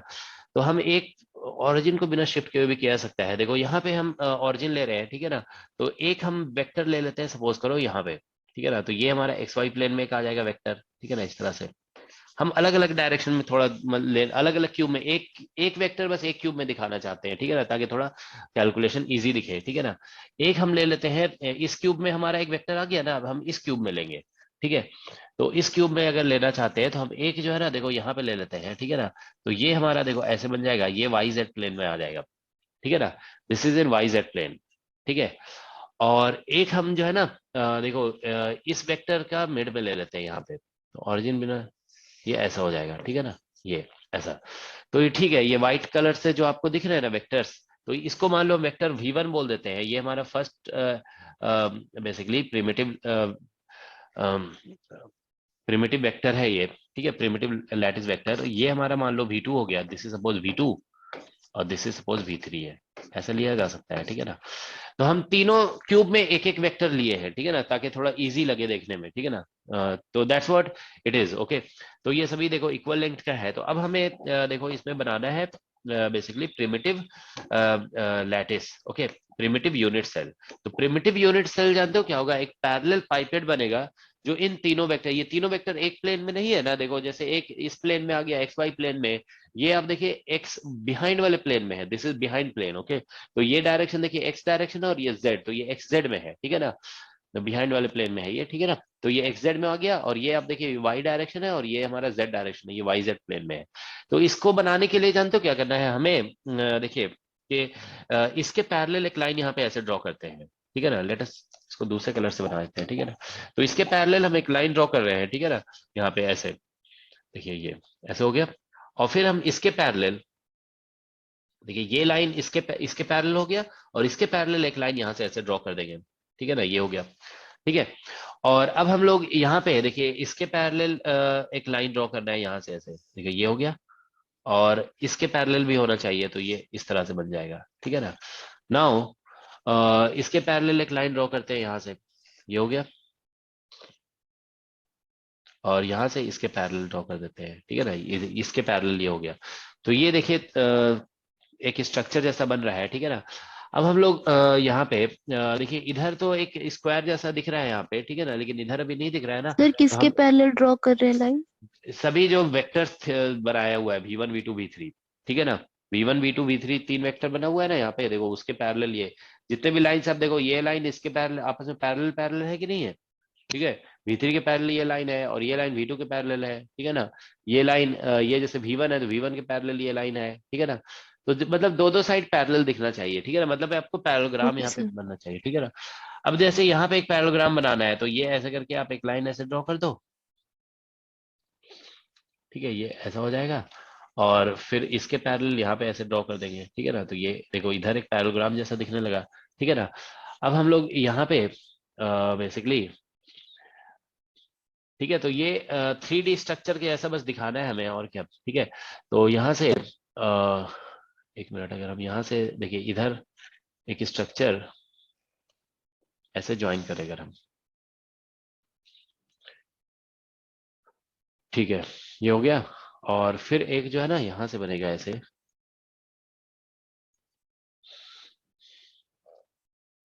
मतलब ये आपको समझ में आ जाना चाहिए कि इसकी इन्हीं को ज्वाइन करके हमें बनाना है, ठीक है ना। This is how it will be constructed actually. चलो ये अब और आगे नहीं बन रहा है, ठीक है ना। थोड़ा थोड़ा आपको समझ में आ रहा है ना कि यहाँ पे इस तरह का एक शेप होगा, ठीक है। इसके पैरेलल, इस फेस के पैरेलल फिर इधर भी एक फेस होगा, ठीक है ना। तो वो फेस अभी दिख नहीं रहा है यहाँ पे, ठीक है ना। So they will face parallel to that one also, okay. तो यहाँ पे ये जो स्ट्रक्चर बन रहा है ना, ये बेसिकली प्रिमिटिव यूनिट सेल होगा, और इसी स्ट्रक्चर का वॉल्यूम, ये जो है ना, इसी का वॉल्यूम a³/4 आ रहा है हमारा, ठीक है ना। So that's what it is, okay. तो ये प्रिमिटिव यूनिट सेल है, ठीक है ना, ये हमारा प्रिमिटिव यूनिट सेल है। सर फेस वाले को वो ओरिजिन मान सकते हैं? कहीं पे भी देखो, एक बात बता रहे हैं कि 3 वेक्टर आपको बस ले लेना है। कैसे लिया गया वेक्टर आपको समझ में आ रहा है ना। पहले हम देखो 3 वेक्टर यहाँ पे जो बनाए, ठीक है ना, यहाँ पे जो हम 3 वेक्टर्स बनाए थे, आप देखिए ये जो 3 वेक्टर्स, वो सारे वेक्टर एक ही क्यूब के अंदर बना दिए थे, और इसको तीनों को यूज करके कैलकुलेशन हम लोग किए, तो वॉल्यूम हमारा a³/4 आया। अब आप देखिए यहाँ पे जो हम 3 वेक्टर्स बना रहे हैं, ठीक है ना, ये जो 3 वेक्टर्स बना रहे हैं वो हम अलग अलग क्यूब में बनाए, ठीक है ना। फिर भी आप देखो आंसर हमारा वही आएगा। अगर आप इसमें वेक्टर लिखना चाहते हो ना v1, तो देखिए ये XY प्लेन में है, यहाँ से आप लिखोगे तो a/2 आ जाएगा, और ये i∩j आएगा, ठीक है ना। अब ये वाले वेक्टर को देखो, v2 जो लिखोगे ना आप, v2, तो यहाँ से आप देखिए ये a/2 तो आएगा ही, और ये कौन से प्लेन में है xz में है, ठीक। xz हुआ ना, ये बिहाइंड वाले प्लेन में है xz, तो ये हमारा x डायरेक्शन है, ये माइनस X x है, नेगेटिव, तो माइनस X i कैप और negative. Two or plus, a/√2. तो ये इसका मिड पॉइंट है ना, कोऑर्डिनेट इसका a/2 में हमेशा आएगा, ठीक है ना। कोऑर्डिनेट मिड पॉइंट है, तो जैसे -a/2 x कोऑर्डिनेट आ जाएगा और z a/2 आएगा। तो यहाँ पे कोऑर्डिनेट लिखा जाता है ना, ठीक है ना, कोऑर्डिनेट लिखते हैं a/2 i कैप, ऐसे लिखा है। सर, पोजीशन वेक्टर कैसे लिखते हैं, पोजीशन वेक्टर ऐसा होता है ना, x i cap plus y j cap और प्लस z k कैप, ऐसे लिखा जाता है ना। तो इसमें कोऑर्डिनेट लिखते हैं, ठीक है ना। तो यही पोजीशन वेक्टर ही तो लिख रहे हैं हम लोग, ठीक है। तो अब हम v3 जब लिखेंगे ना, देखो v3 ये थर्ड वाला है, ये आप देखो नीचे की तरफ YZ प्लेन में हमने दिखा रखा है, YZ प्लेन में आप दिखाएंगे, ठीक है ना। तो बेसिकली यहाँ से, ठीक है ना, तो ये कैसा बन रहा है हमारा, बेसिकली a/2, और ये हमारा -j cap -j -j cap बन रहा है ना, ठीक है। ये बिहाइंड साइड है, इधर प्लस y है हमारा, ठीक है ना। तो ठीक है, -j कैप और -k कैप। तो अगर आप देखो इन तीनों का भी ट्रिपल प्रोडक्ट करोगे ना, जैसे v1 डॉट और v2 क्रॉस v3, ये वैसे बेसिकली वॉल्यूम निकलता है, वॉल्यूम, ठीक है। तो वॉल्यूम निकालने के लिए ये a³/8 आ जाएगा, ठीक है। और यहाँ पे डिटर्मिनेंट निकालोगे तो फर्स्ट वाले कंपोनेंट 1 1 0 है, और दूसरे वाले का -1 0 1 है, और थर्ड का निकालोगे तो 0 -1 और 1 है, सॉरी -1 है, ठीक है ना। ये निकल रहा है। आप देखिए यहाँ से कैलकुलेट करके, तो वेक्टर कैसे भी ले सकते हो, इसमें कोई ये नहीं है, बस आपको ये ध्यान रखना है कि सेंटर से, FCC में सेंटर से मतलब एक कॉर्नर को हम अगर ऑरिजिन मान लेते हैं, तो फेस सेंटर, ठीक है ना, फेस सेंटर के किसी 3 फेस सेंटर पॉइंट को कनेक्ट कर देना, और तीनों पॉइंट कहीं भी ले लो, आंसर आ ही जाएगा आपका, ठीक है ना। तो ये ठीक है। तो यहाँ से देखिए आप a³ और /8 आ गया, और यहाँ पे हम इसको ओपन करेंगे इस डिटर्मिनेंट को, तो देखिए इसको अगर हम फर्स्ट रो के अलोंग ओपन कर देते हैं, ठीक है ना, then what do you get, ठीक है। इसको अगर हम इधर ओपन करेंगे तो 1, और यहाँ पे living this column this row, ठीक है, तो ये 0 हो जाएगा, और यहाँ से ये मल्टीप्लाई करोगे ना तो 1 आ जाएगा, 0 -1, ठीक है ना, सॉरी +1, फिर -1 आ जाएगा, ठीक है ना, और इधर living this column this row, ठीक है ना। तो इस कॉलम को हमने छोड़ दिया, इधर से मल्टीप्लाई करेंगे, 1 - 0, एक मिनट, कितना आ रहा है, leaving this column and this row, तो ये हो जाएगा हमारा 1 - 0 आ रहा है, यस सर। मिस्टेक कहाँ से हुआ, -1 आएगा सर, -1 ब्रैकेट -1। एक मिनट देखो, ये हमने इसके अलोंग एक्सपैंड किए, ठीक है ना। तो ये हमें दिया basically leaving this column this row, तो ये तो 1 आ गया, ठीक है ना यहाँ पे, ठीक है। और इसको जब एक्सपैंड करें तो माइनस लिखते हैं यहाँ पे, -1, तो leaving this column and this row, ठीक है। तो माइनस माइनस प्लस, और माइनस में प्लस, हाँ ठीक तो है। यस तो सर, -1। सर सही है, डिटर्मिनेंट सही है सर। तो ये हमारा जीरो कैसे आ रहा है? सर V2 में -j है। कोऑर्डिनेट कोऑर्डिनेट कोऑर्डिनेट सर लग रहा है मिस्टेक हुआ है। V2 में -j है। V2 में, अच्छा V -j -j प्लस के होगा सर V2 में। V2, एक मिनट V2 हम जो है ना देखो ऐसे लिए हुए है ना बेसिकली, ये हम एक्स वाई प्लेन में लिए थे और ये हम उधर बिहाइंड वाले प्लेन में ले रहे थे, V2 ठीक है ना? सही है सर। सर इसको V2 होगा -j cap plus k cap. के क्या होगा यस सर, मैं बोल भी रहा था सर, वो y एक्सिस में है सर। नहीं तो इसको हम ऐसे ले रहे थे ना, किसी भी हम, हमें लग रहा था कि हम किसी भी प्लेन में ले लें इसको, ठीक है ना, इट डजंट मैटर एक्चुअली, ठीक है ना। हमें नियरेस्ट नेबर को कनेक्ट करके बनाना था ना, हम कहीं पे भी लेंगे ना तो आंसर तो आना ही चाहिए था, ठीक है। तो एडजेसेंट साइड हमारा ऐसे ही तो बन सकता था। सर V3 का जो प्लान होगा ना वो सर वो वाला प्लान होगा, उसी के जस्ट बगल वाला प्लान होगा सर, बिहाइंड का प्लान होगा V3 में। इससे तो हमारा आंसर सही आ गया था। ये इसमें हम एक ही क्यूब में ले लिए थे 3 प्लेन, देखो एक यहाँ ले लिए, एक यहाँ ले लिए, एक यहाँ ले लिए, ठीक है। चलो ये आप लोग जो है ना देख लोगे, इसमें कहीं पे कुछ कैलकुलेशन, ये हमें कंसिडरेशन में हमें ऐसा लग रहा था कि कहीं पे भी लेंगे ना तो आंसर आना चाहिए, ठीक है ना। यहाँ पे जैसे हम लिए, ठीक है, और एक बेसिकली हमें पैरेलल पाइपेट ही तो बनाना था, ठीक है। तो बेसिकली देखो एक्चुअली क्या होता है कि जैसे आप कोई भी स्ट्रक्चर ऐसे बनाते हो ना, जैसे मान लो आप ऐसे कोई स्ट्रक्चर बना रहे हैं एक मिनट, ऐसे अगर कोई स्ट्रक्चर बना रहे हैं आप, ठीक है, इस तरह से 3 डायमेंशनल स्ट्रक्चर, तो क्या होता है जैसे मान लो ये ऑरिजिन है तो एक वेक्टर इधर होगा, एक वेक्टर इधर, अच्छा कुछ ही पॉसिबिलिटी होती है, ऑल पॉसिबिलिटीज नहीं होगी ना, एक कॉर्नर से 3 डायरेक्शन, ठीक है। सर हाँ V3 का ना वेक्टर डायरेक्शन सर चेंज कर दीजिए, बिहाइंड वाला प्लान में ले एक लीजिए। मिनट जानते हो, देखो देखो हो क्या रहा है जानते हो, बेसिकली हमारा जो एंगल यहाँ पे जब देखो कोई स्ट्रक्चर बनता है ना इस तरह का, तो जनरली ये जो एंगल है ना वो angle parallel pipette more than 90 भी तो हो सकता है कभी कभी एंगल, है ना। नहीं वो तो ठीक है, वो आप लोग कैलकुलेट कर लोगे, मतलब यहाँ से मतलब आपको लॉजिक यही है कि 3 वेक्टर्स आपको बनाना है और उसी को यूज करके आप इस तरह से प्रिमिटिव सर यूनिट सेल बना प्रिमिटिव के देते हो, लिए तो ठीक है। कंडीशन परपेंडिकुलर ही थी ना, मोर देन 90 नहीं ना। कहाँ से आप लोग ले आते हो कंडीशन? प्रिमिटिव का मतलब होता है देखो इसमें कंडीशन ये होता है ना कि जैसे ये हमारा एक लैटिस पॉइंट है और वो नियरेस्ट लैटिस पॉइंट को कनेक्ट करके जो वेक्टर बनेगा उस वेक्टर को ज्वाइन करके, ओके, उस वेक्टर को ज्वाइन करके हम जो बेसिकली एक 3 डायमेंशनल स्ट्रक्चर बनाएंगे उसको उसी को हम लोग प्रिमिटिव सेल कहते हैं। मतलब प्रिमिटिव के लिए कोई परपेंडिकुलर अपने आप देखो, आप लोग इस तरह से नहीं बोला जाता है कि आपने कहीं पढ़ा है जब कि क्या बोलते हैं इस तरह से कंडीशन था, तरीका ये होता है ना कि जो हम पढ़ रहे हैं उसी के टर्म में बात करेंगे ना, ठीक है। तो देखिए यहाँ पे प्रिमिटिव के लिए क्या बताया गया, प्रिमिटिव का मतलब होता है शॉर्टेस्ट वॉल्यूम, ठीक है ना। प्रिमिटिव जो हम लोग बोल रहे हैं ना, प्रिमिटिव का मतलब होता है, प्रिमिटिव मींस स्मॉलेस्ट, ठीक है ना, ये स्मॉलेस्ट है बेसिकली, इसमें कोई परपेंडिकुलर वगैरह वर्ड कभी यूज नहीं किया गया है, we never use those words, okay. तो आप ये ध्यान रखिए प्रिमिटिव स्मॉलेस्ट है तो बस स्मॉलेस्ट वेक्टर लिया गया, तो देखो ये स्मॉलेस्ट वेक्टर था, ठीक है ना, ये स्मॉलेस्ट वेक्टर है, ये स्मॉलेस्ट वेक्टर है, ठीक है। तो यहाँ पे कुछ मतलब हो सकता है कि मतलब ये इंडिपेंडेंट नहीं बन रहे, आप जानते हो ना डिटर्मिनेंट 0 हो जाने का मतलब क्या होता है, जो आप 3 वेक्टर्स ले रहे हो ना those are not all independent, okay. ये कुछ जो है ना ऐसा हो जा रहा है कि तीनों वेक्टर कुछ एक ही प्लेन में आ जा रहे हैं, समझ गया ना, कुछ इस तरह का सिचुएशन हो गया यहाँ पे, ठीक है। तो या कुछ मतलब 2 वेक्टर को ऐड करने पे 3rd वेक्टर आ जा रहा है, बेसिकली ऐसा ही हुआ है कुछ, यहाँ पे 2 वेक्टर को ऐड या सब्ट्रैक्ट करने पे 3rd आ जा रहा है, देखो बेसिकली यहाँ पे देखो इसको ऐड करने पे यही हो रहा है शायद, है ना, हाँ देखो इन दोनों को ऐड करने पे जो है ना, ये दोनों देखो इन दोनों को ऐड कर रहे हैं अगर हम लोग, ठीक है ना, तो क्या आ जा रहा है, नेगेटिव ऑफ 3rd वेक्टर आ जा रहा है ना, देखो इन दोनों को ऐड करने पे आई कैंसिल हो जा रहा है, j प्लस के, तो ये आ गया। तो इसीलिए ये जो है ना नॉट इंडिपेंडेंट वेक्टर, ये जो कंसिडरेशन हुआ ना देखो यहाँ पे तो ये तीनों इंडिपेंडेंट वेक्टर नहीं है, नॉट इंडिपेंडेंट,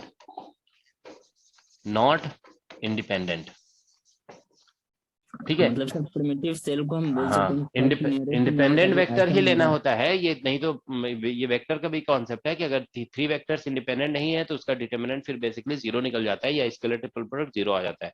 तो मतलब हमारा कंसिडरेशन में यहाँ पे बस मिस्टेक हो गया है, तो इसमें किसी एक को भी चेंज कर दोगे ना तो आपका आंसर करेक्ट हो जाएगा। तो जैसे मान लीजिए हम चाहते हैं तो हम V3 को भी चेंज कर दे सकते हैं, ठीक है ना, we can change any any of this, ठीक है।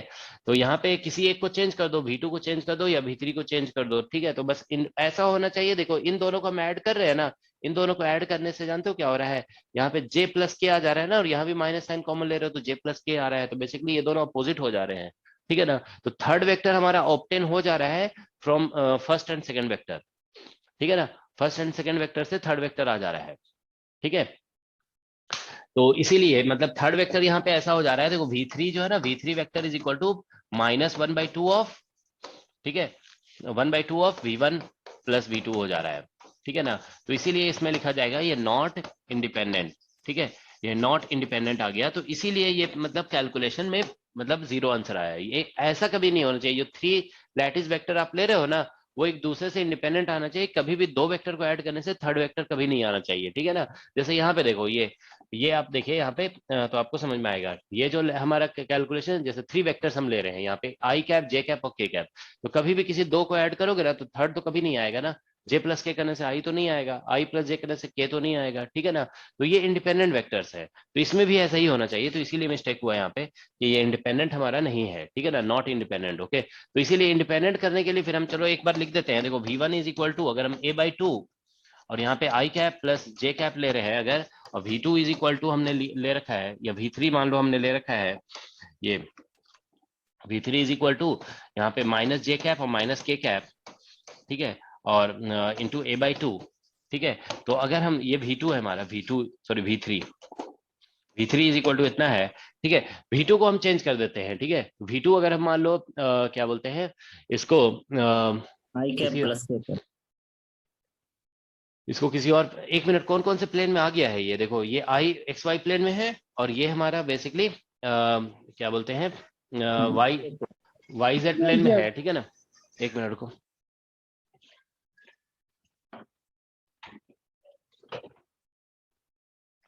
ये YZ प्लेन में है, ठीक है। तो बस एक हमारा XZ प्लेन में ले लेते हैं, ठीक है ना। तो एक V2 जो है ना XZ प्लेन में ले लो, तो ये हमारा XZ प्लेन में ही था, लेकिन थोड़ा सा पता नहीं गलत कैसे हो गया, ठीक है।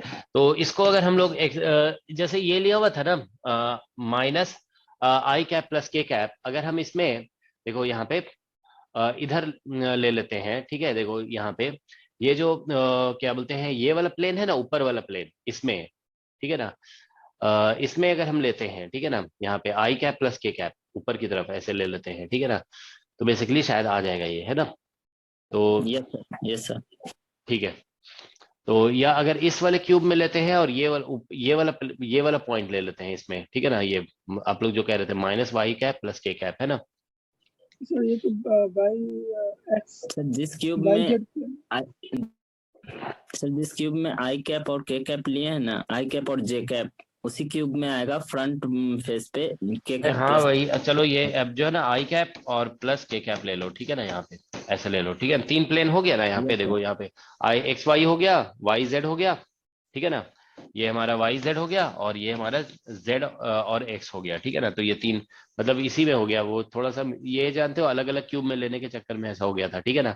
हम सोच रहे थे कि एक क्यूब में एक वेक्टर लेते हैं, दूसरे में दूसरा, तीसरे में तीसरा लेते हैं, थोड़ा बनाने में आसानी होता है, ठीक है ना। सर वो हो ठीक है, जाएगा सर, तो क्यूब का अरेंजमेंट गलत चलो तरीके ठीक से है। हुआ है। तो देखो ये 3 वेक्टर्स हमने ले लिया, तो अब यहाँ से जैसे वॉल्यूम निकालेंगे ना, तो V1 डॉट और ये हो जाएगा V2 क्रॉस V3, ठीक है ना।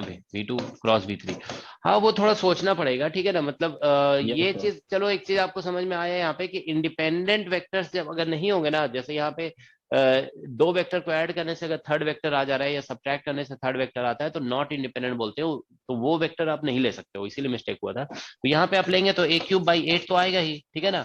और यहाँ से आप देखिए फिर डॉट प्रोडक्ट करेंगे V1 dot V2 cross V3, तो ये V2 में सर A/2 नहीं लिखा हुआ है। A/2 हाँ ठीक है, ये A/2 लिख दो, ठीक है। तो ये हमारा देखो यहाँ से 1 और 0 हो जाएगा, और फिर यहाँ पे V2 में हमारा देखो ये 1 0 और 1 है, और इससे आ जा रहा है हमारा, इसमें चलो ऐसे ले रखा है -1 एक मिनट रुको, 0 -1 -1, ठीक है। तो अब ये निकाल के देखो जरा, ठीक है।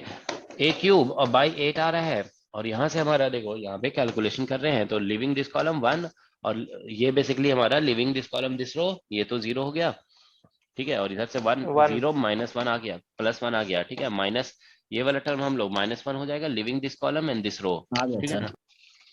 कहाँ है -1 फिर से -1 आ गया, हाँ -1 आ गया, ठीक है, -1 और +0 आ रहा है, ठीक है, चलो ठीक है। तो ये हमारा +1 हो गया, 2 हो गया ये, ठीक है ना, तो a³/4 आ गया, ठीक है। वो बेसिकली इसीलिए ये प्रॉब्लम हुआ था, ठीक है ना, ये दोनों वेक्टर इंडिपेंडेंट नहीं आए थे। तो मतलब हम देखो किसी भी तरीके से लेंगे ना, बस वेक्टर हमारा इंडिपेंडेंट होना चाहिए। अगर हम वेक्टर इंडिपेंडेंट लेंगे तो आंसर हमारा जरूर करेक्ट आता है, ठीक है ना। तो बस आपको देख समझ रहे हो ना, प्रिमिटिव सेल का वॉल्यूम बनाने के लिए क्या करना है कि नियरेस्ट नेबर को कनेक्ट करके वेक्टर बना देना है, ठीक है ना। और वो वेक्टर बस इंडिपेंडेंट होना चाहिए, ऐसा नहीं होना चाहिए कि एक को ऐड करने पे मतलब any one vector should not be expressible in terms of other two vector. तो यहाँ पे V3 जो है ना वो इन दोनों में एक्सप्रेस हो जा रहा था, तो इसलिए नॉट इंडिपेंडेंट था, तो आंसर 0 आ रहा था, ठीक है ना। इंडिपेंडेंट वेक्टर अगर नहीं होते ना तो उसमें आंसर तो 0 आ ही जाता है, ठीक है ना। ठीक है, तो ये हमारा प्रिमिटिव यूनिट सेल हो गया, और ठीक है, अब इसी को आप कनेक्ट करके और ये एक पैरेलल पाइपेट बना दोगे ना तो वो प्रिमिटिव यूनिट सेल होगा। प्रिमिटिव यूनिट सेल इन सभी केसेस में आप ध्यान रखेंगे, मोस्ट ऑफ द केसेस में ध्यान रखेंगे प्रिमिटिव यूनिट सेल, ठीक है, ये हम पहले भी बता चुके हैं आपको। Unit cell contains one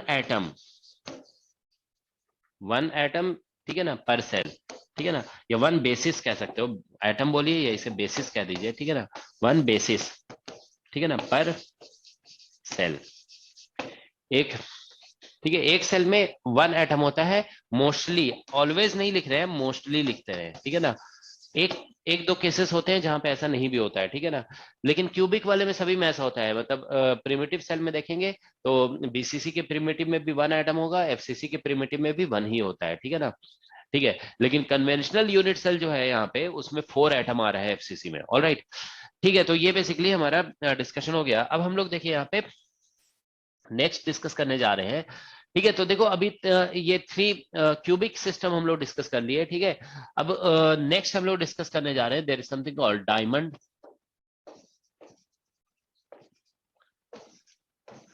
crystal structure,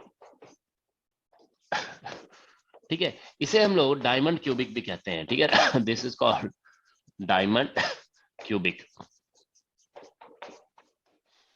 ठीक है, डायमंड क्यूबिक। तो देखो डायमंड क्यूबिक में क्या होता है कि इट कंसिस्ट्स ऑफ, ठीक है, 2 एफसीसी स्ट्रक्चर, ठीक है, ये 2 एफसीसी स्ट्रक्चर को कंटेन करता है, ठीक है, which are,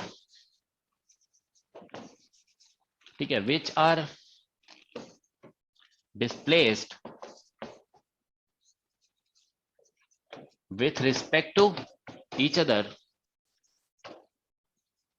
which are displaced with respect to each other along body diagonal, displaced, which are displaced with respect to each other along body diagonal,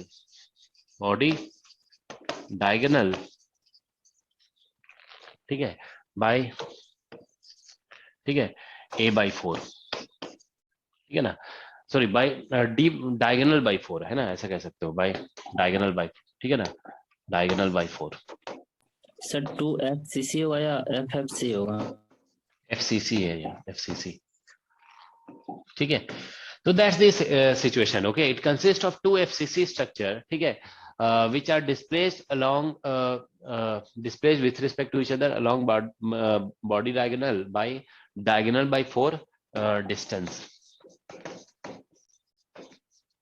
diagonal by 4 distance से एक दूसरे के respect में डिस्प्लेस्ड होते हैं, ठीक है ना।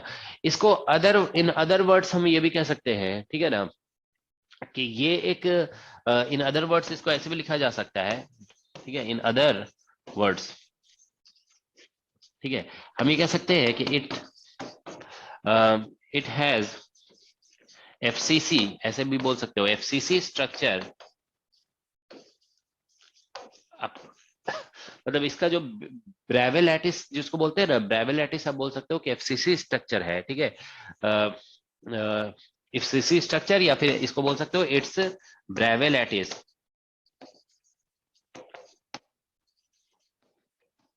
इज FCC, है ना, ऐसे भी बोला जा सकता है, ठीक है। Having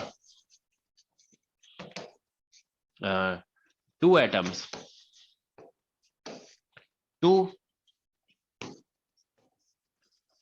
atoms in one basis, ठीक है। तो एक बेसिस, जैसे हम बताए थे ना, बेसिस जो होता है वो एटम्स भी हो सकता है, मॉलिक्यूल्स भी हो सकता है। तो इसमें आप ये कह सकते हो कि डायमंड जो स्ट्रक्चर है ना, उसको आप बोल सकते हो कॉम्बिनेशन ऑफ 2 FCC है, या फिर इसको बोला जा सकता है कि ये FCC स्ट्रक्चर ही है लेकिन बेसिस में 2 एटम है, ऐसे भी बोल सकते हो, ठीक है ना। सो सेपरेशन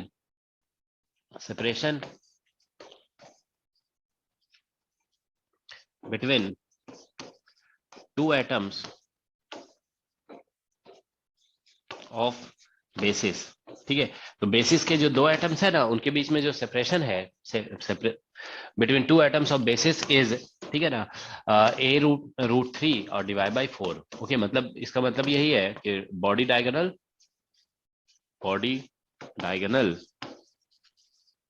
डिवाइड बाई 4, ठीक है ना। ये बेसिकली इनके बीच में सेपरेशन है, ठीक है। So that's the diamond cubic structure, ठीक है ना। तो देखो डायमंड क्यूबिक स्ट्रक्चर को इस तरह से दिखाया जाता है, ठीक है। जैसे मान लो हमारा ये एक क्यूब है, ठीक है, दिस इज ए क्यूब, ठीक है। अब हम लोग इसमें बेसिकली इस तरह से दिखाएंगे, ठीक है। देखिए जैसे कि यहाँ पे हम लोग एटम्स दिखा रहे हैं, ठीक है ना। तो ये एक FCC स्ट्रक्चर पहले देखो बनाया जा रहा है, ठीक है ना। This is FCC structure. तो ये सेंटर पे हो गया, ये सेंटर पे, ठीक है ना। और इसके सेंटर पे ये आ गया, इसके सेंटर पे आ गया, ठीक है। तो सभी फेस सेंटर पे हमने दिखा दिया ना, 2 बच रहे हैं, ठीक है ना। तो देखो एक बैक फेस पे जो है ना, यहाँ पे एकदम बिल्कुल बैक फेस पे यहाँ पे दिखा रहे हैं, ठीक है। देखो यहाँ पे ये जो बैक फेस है ना, बिल्कुल बैक फेस के सेंटर पे दिखा दिया, और ये जो फ्रंट फेस है, फ्रंट फेस के सेंटर पे यहाँ पे दिखा दिया, ठीक है। तो ये बेसिकली FCC स्ट्रक्चर है।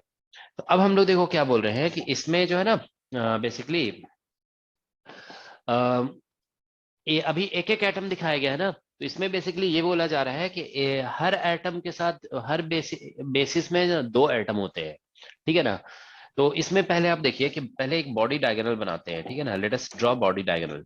तो ये इसका बॉडी डायगोनल है, देखिए ये व्हाइट कलर से देखो ड्रॉ किया जा रहा है, दिस इज बॉडी डायगोनल, ठीक है। तो हम अब जो देखो क्या है कि हम ये दिखाना चाहते हैं कि basically every basis consist of 2 atoms, okay. तो इसके लिए देखो हम लोग यहाँ पे पहले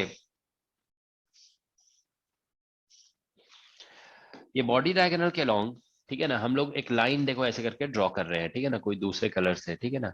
suppose we use red colour, ठीक है ना, रेड कलर ही यूज कर रहे हैं, ठीक है। देखो तो ये बॉडी डायगोनल के पैरेलल यहाँ से आप एक ऐसे करके लाइन ड्रॉ करेंगे, ठीक है ना।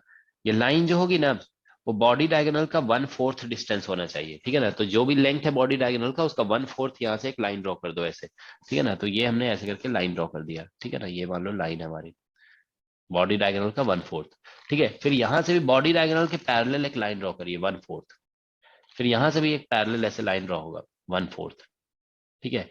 फिर यहाँ से ऐसे पैरेलल बॉडी डायगोनल के पैरेलल 1/4 हर जगह से ऐसे, ठीक है ना। ये बॉडी डायगोनल के पैरेलल ड्रॉ करना है आपको, ठीक है ना। तो ये जो है ना ऐसे, ठीक है। तो इस तरह से हर जगह से ड्रॉ कर सकते हैं, यहाँ से बॉडी डायगोनल के पैरेलल आप ड्रॉ कर देंगे 1/4, ओके। तो it is something like this, okay. तो यहाँ पे अब देखिए इस ये जो है ना ऐसे बॉडी डायगोनल के पैरेलल 1/4 ड्रॉ करना है, ठीक है। तो यहाँ पे अब देखिए यहाँ पे एक एटम होगा, यहाँ पे एक एटम होगा, ठीक है। जो आपने 1/4 ड्रॉ किया है ना, वहां पे एटम होंगे, ठीक है ना, इस तरह से, ठीक है। और यहाँ पे भी एक एटम होगा, ठीक है ना। यहाँ पे देखो इसकी यहाँ से भी ड्रॉ करना पड़ेगा ऐसे ही, ठीक है ना। ये ऐसे बॉडी डायगोनल के पैरेलल, ठीक है। तो ये डायमंड क्यूबिक स्ट्रक्चर है बेसिकली, ठीक है। तो देखिए आपको इसमें समझना ये पड़ेगा कि बेसिकली ये जो रेड एटम्स हम ड्रॉ कर रहे हैं ना, जैसे मान लीजिए यहाँ पे हमने ड्रॉ कर दिया रेड, ये रेड, ठीक है ना। फिर इसमें मतलब यहाँ से इसके पैरेलल देखो, यहाँ से इसके पैरेलल हम ड्रॉ करेंगे, ठीक है ना।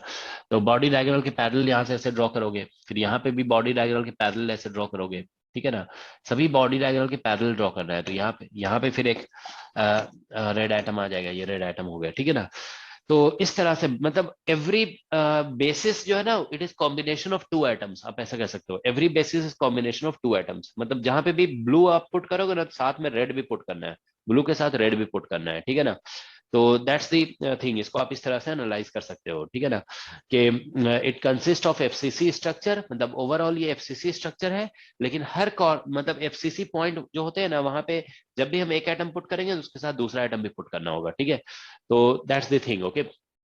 So its Bravais lattice is FCC having two atoms in one basis, मतलब हर बेसिस जहां पे एक सिंगल एटम पुट करते थे ना, वहां पे आपको दो दो एटम पुट करना है, ओके।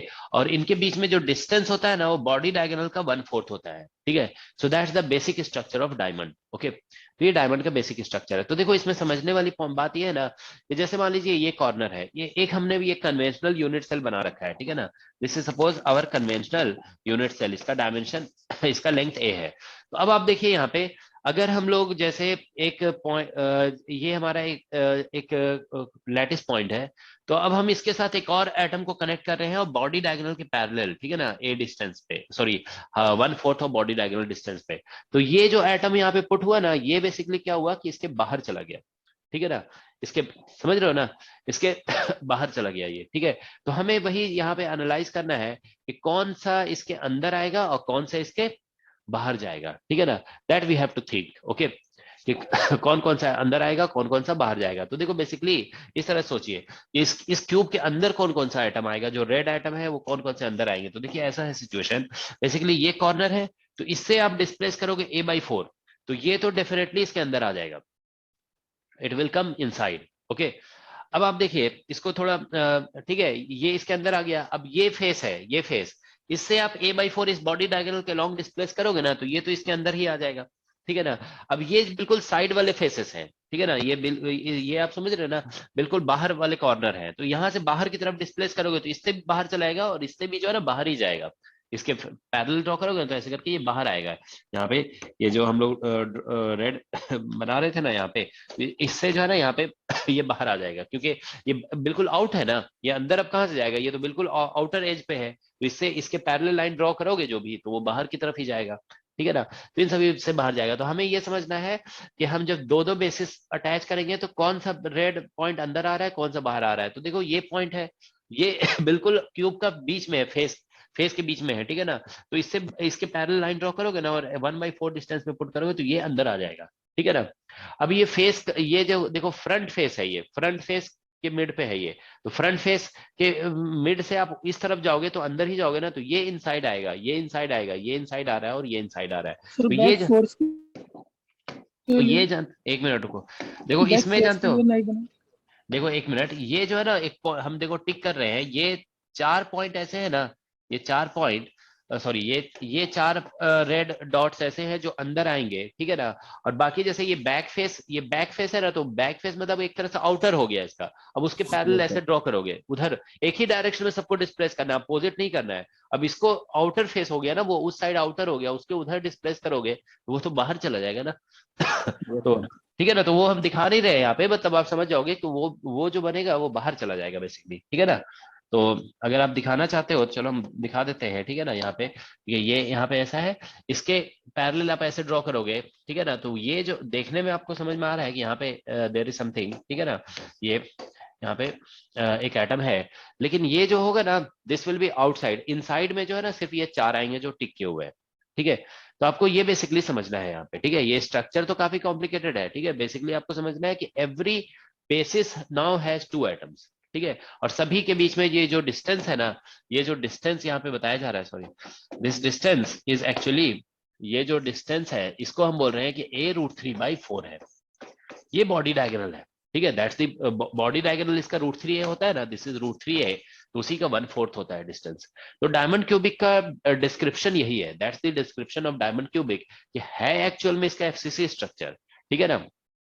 लेकिन क्या बोलते हैं, बेसिकली ये एक दूसरे के रिस्पेक्ट में sorry every basis is consisting of 2 atoms, जो जिनके बीच में डिस्टेंस a√3/4 है, तो यही इनका नियरेस्ट नेबर है। नियरेस्ट नेबर जो है ना यही है, that's the nearest neighbour. Okay, तो यहाँ पे नियरेस्ट नेबर जो है ना, देखो नियरेस्ट अगर हम ये निकालते हैं, देखो नियरेस्ट नेबर डिस्टेंस अगर निकालोगे ना, तो यही नियरेस्ट नेबर है यहाँ पे a√3/4, ठीक है ना।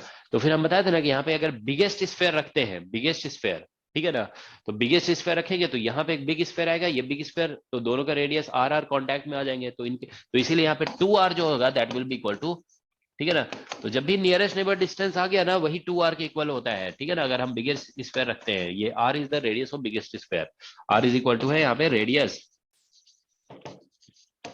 ऑफ बिगेस्ट स्फेयर, ठीक है। तो ये बिगेस्ट स्फेयर का रेडियस है, ठीक है।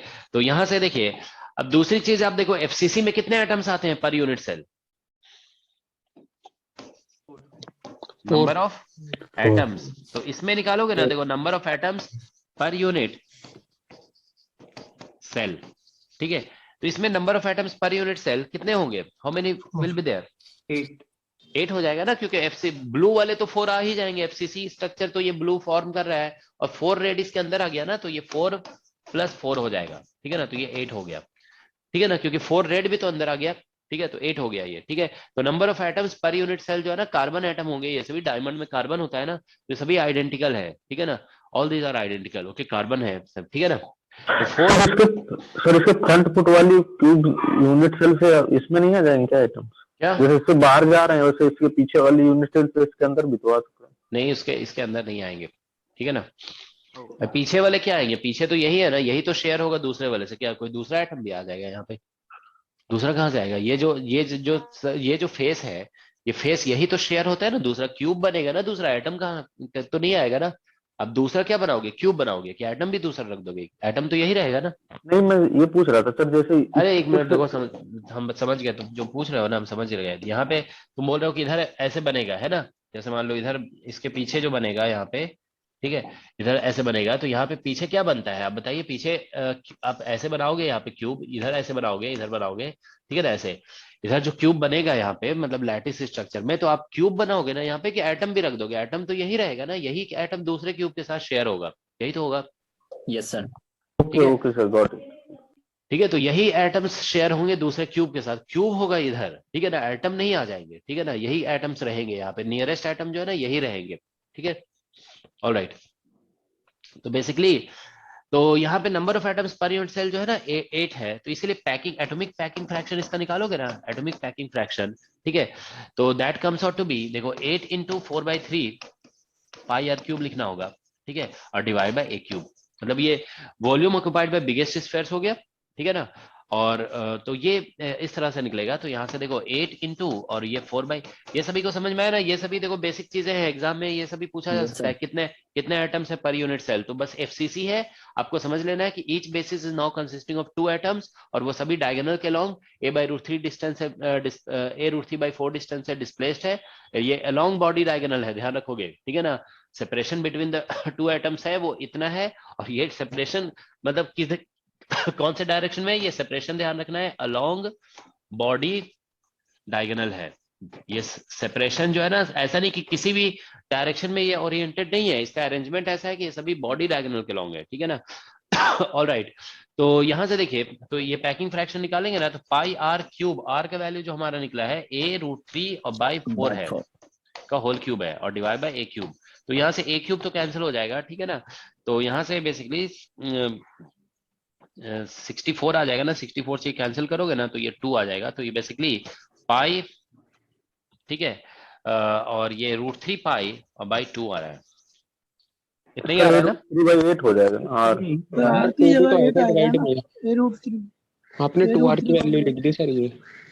अच्छा ये r का वैल्यू, अच्छा हाँ, r का वैल्यू जो है ना यहाँ पे 2 भी आएगा, ठीक है ना। तो ये मतलब फिर तो बेसिकली ज्यादा आ जाएगा ना ये, तो यहाँ पे आ जाएगा 16 है ना, बेसिकली 16 आ जाएगा, ये इतना आ रहा है, √3 π/16, ठीक है ना, ये रिजल्ट आ रहा है। तो इसको आप कैलकुलेट करके देखो, ये क्लोज टू 0.34 आता है, एक बार देख लोगे कैलकुलेट करके, मतलब 34% है, ठीक है ना। तो तो ये 34% इसका एटॉमिक पैकिंग फ्रैक्शन है, तो मतलब काफी लूजली बाउंड है ये, ठीक है ना। दिस इज सर 43 आता है, 43%, 0.43। अरे 4.3 नहीं आता है, तुम लोग यही है लेकिन सर, बिना देखे हुए 0.34। क्यों बोलते हो, ठीक है। जब यस एक सर, होता है ना यही है सर। परफेक्टली नोन हो तभी बोलना चाहिए ना, ठीक है। तो ये 34 ही आता है, ठीक है। तो ये कैलकुलेट करके देख लो, अभी आपके पास नंबर है ना यहाँ पे, ठीक है। जस्ट यूज कैलकुलेटर एंड सी कितना आ रहा है, सभी देख लो जरा कैलकुलेट करके। 0.3399 आ रहा है सर। हाँ तो वही 34% आता है, ठीक है। ये याद रखोगे, डायमंड का जो एटॉमिक पैकिंग फ्रैक्शन है ना वो 34% है, ठीक है ना। तो लेस देन 70% है, तो इसको हम लोग लूजली बाउंड स्ट्रक्चर कहेंगे, ठीक है। हाँ बोलो क्या पूछ रहे थे। तो यहाँ पर जो नियरेस्ट नेबर है वो तो 1 ही है ना, मतलब किसी। नहीं, नियरेस्ट नेबर जो है ना इसमें बेसिकली 4 निकलता है, ठीक है ना। देखो हम लोग ऐसे देखें अगर, ठीक है।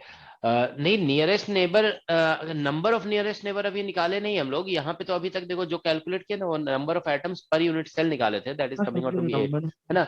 हाँ अब नंबर ऑफ नियरेस्ट नेबर अगर निकालेंगे ना, ठीक है, तो वो बेसिकली कैलकुलेट किया जा सकता है, ठीक है। तो देखो जैसे अगर हम ऐसे देखें, क्या बोलते हैं, किसी एक पे फोकस करते हैं, ठीक है ना। जैसे मान लो हमारा ये कोई एक ये बेसिकली एटम है, यहाँ थोड़ा सा देखने में थोड़ा मुश्किल हो रहा है, ठीक है।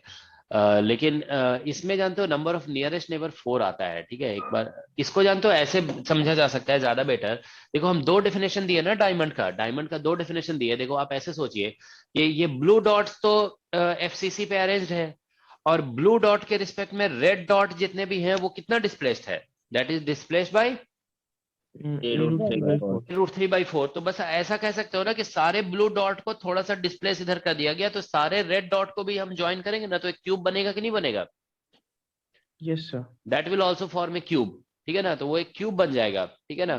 तो वो एक क्यूब है, तो इसीलिए जानते हो इसको ऐसे भी समझा जाता है कि ये जो है ना बेसिकली 2 FCC स्ट्रक्चर है जो एक दूसरे के रिस्पेक्ट में ऐसे डिस्प्लेस्ड है, ठीक है ना। देखो जैसे यहाँ पे हम लोग ऐसे कह सकते हैं कि ये एक ये हमारा FCC स्ट्रक्चर है, ये एक क्यूब है, और इसके रिस्पेक्ट में डिस्प्लेस्ड एक दूसरा क्यूब है, ठीक है ना, ऐसा, ठीक है।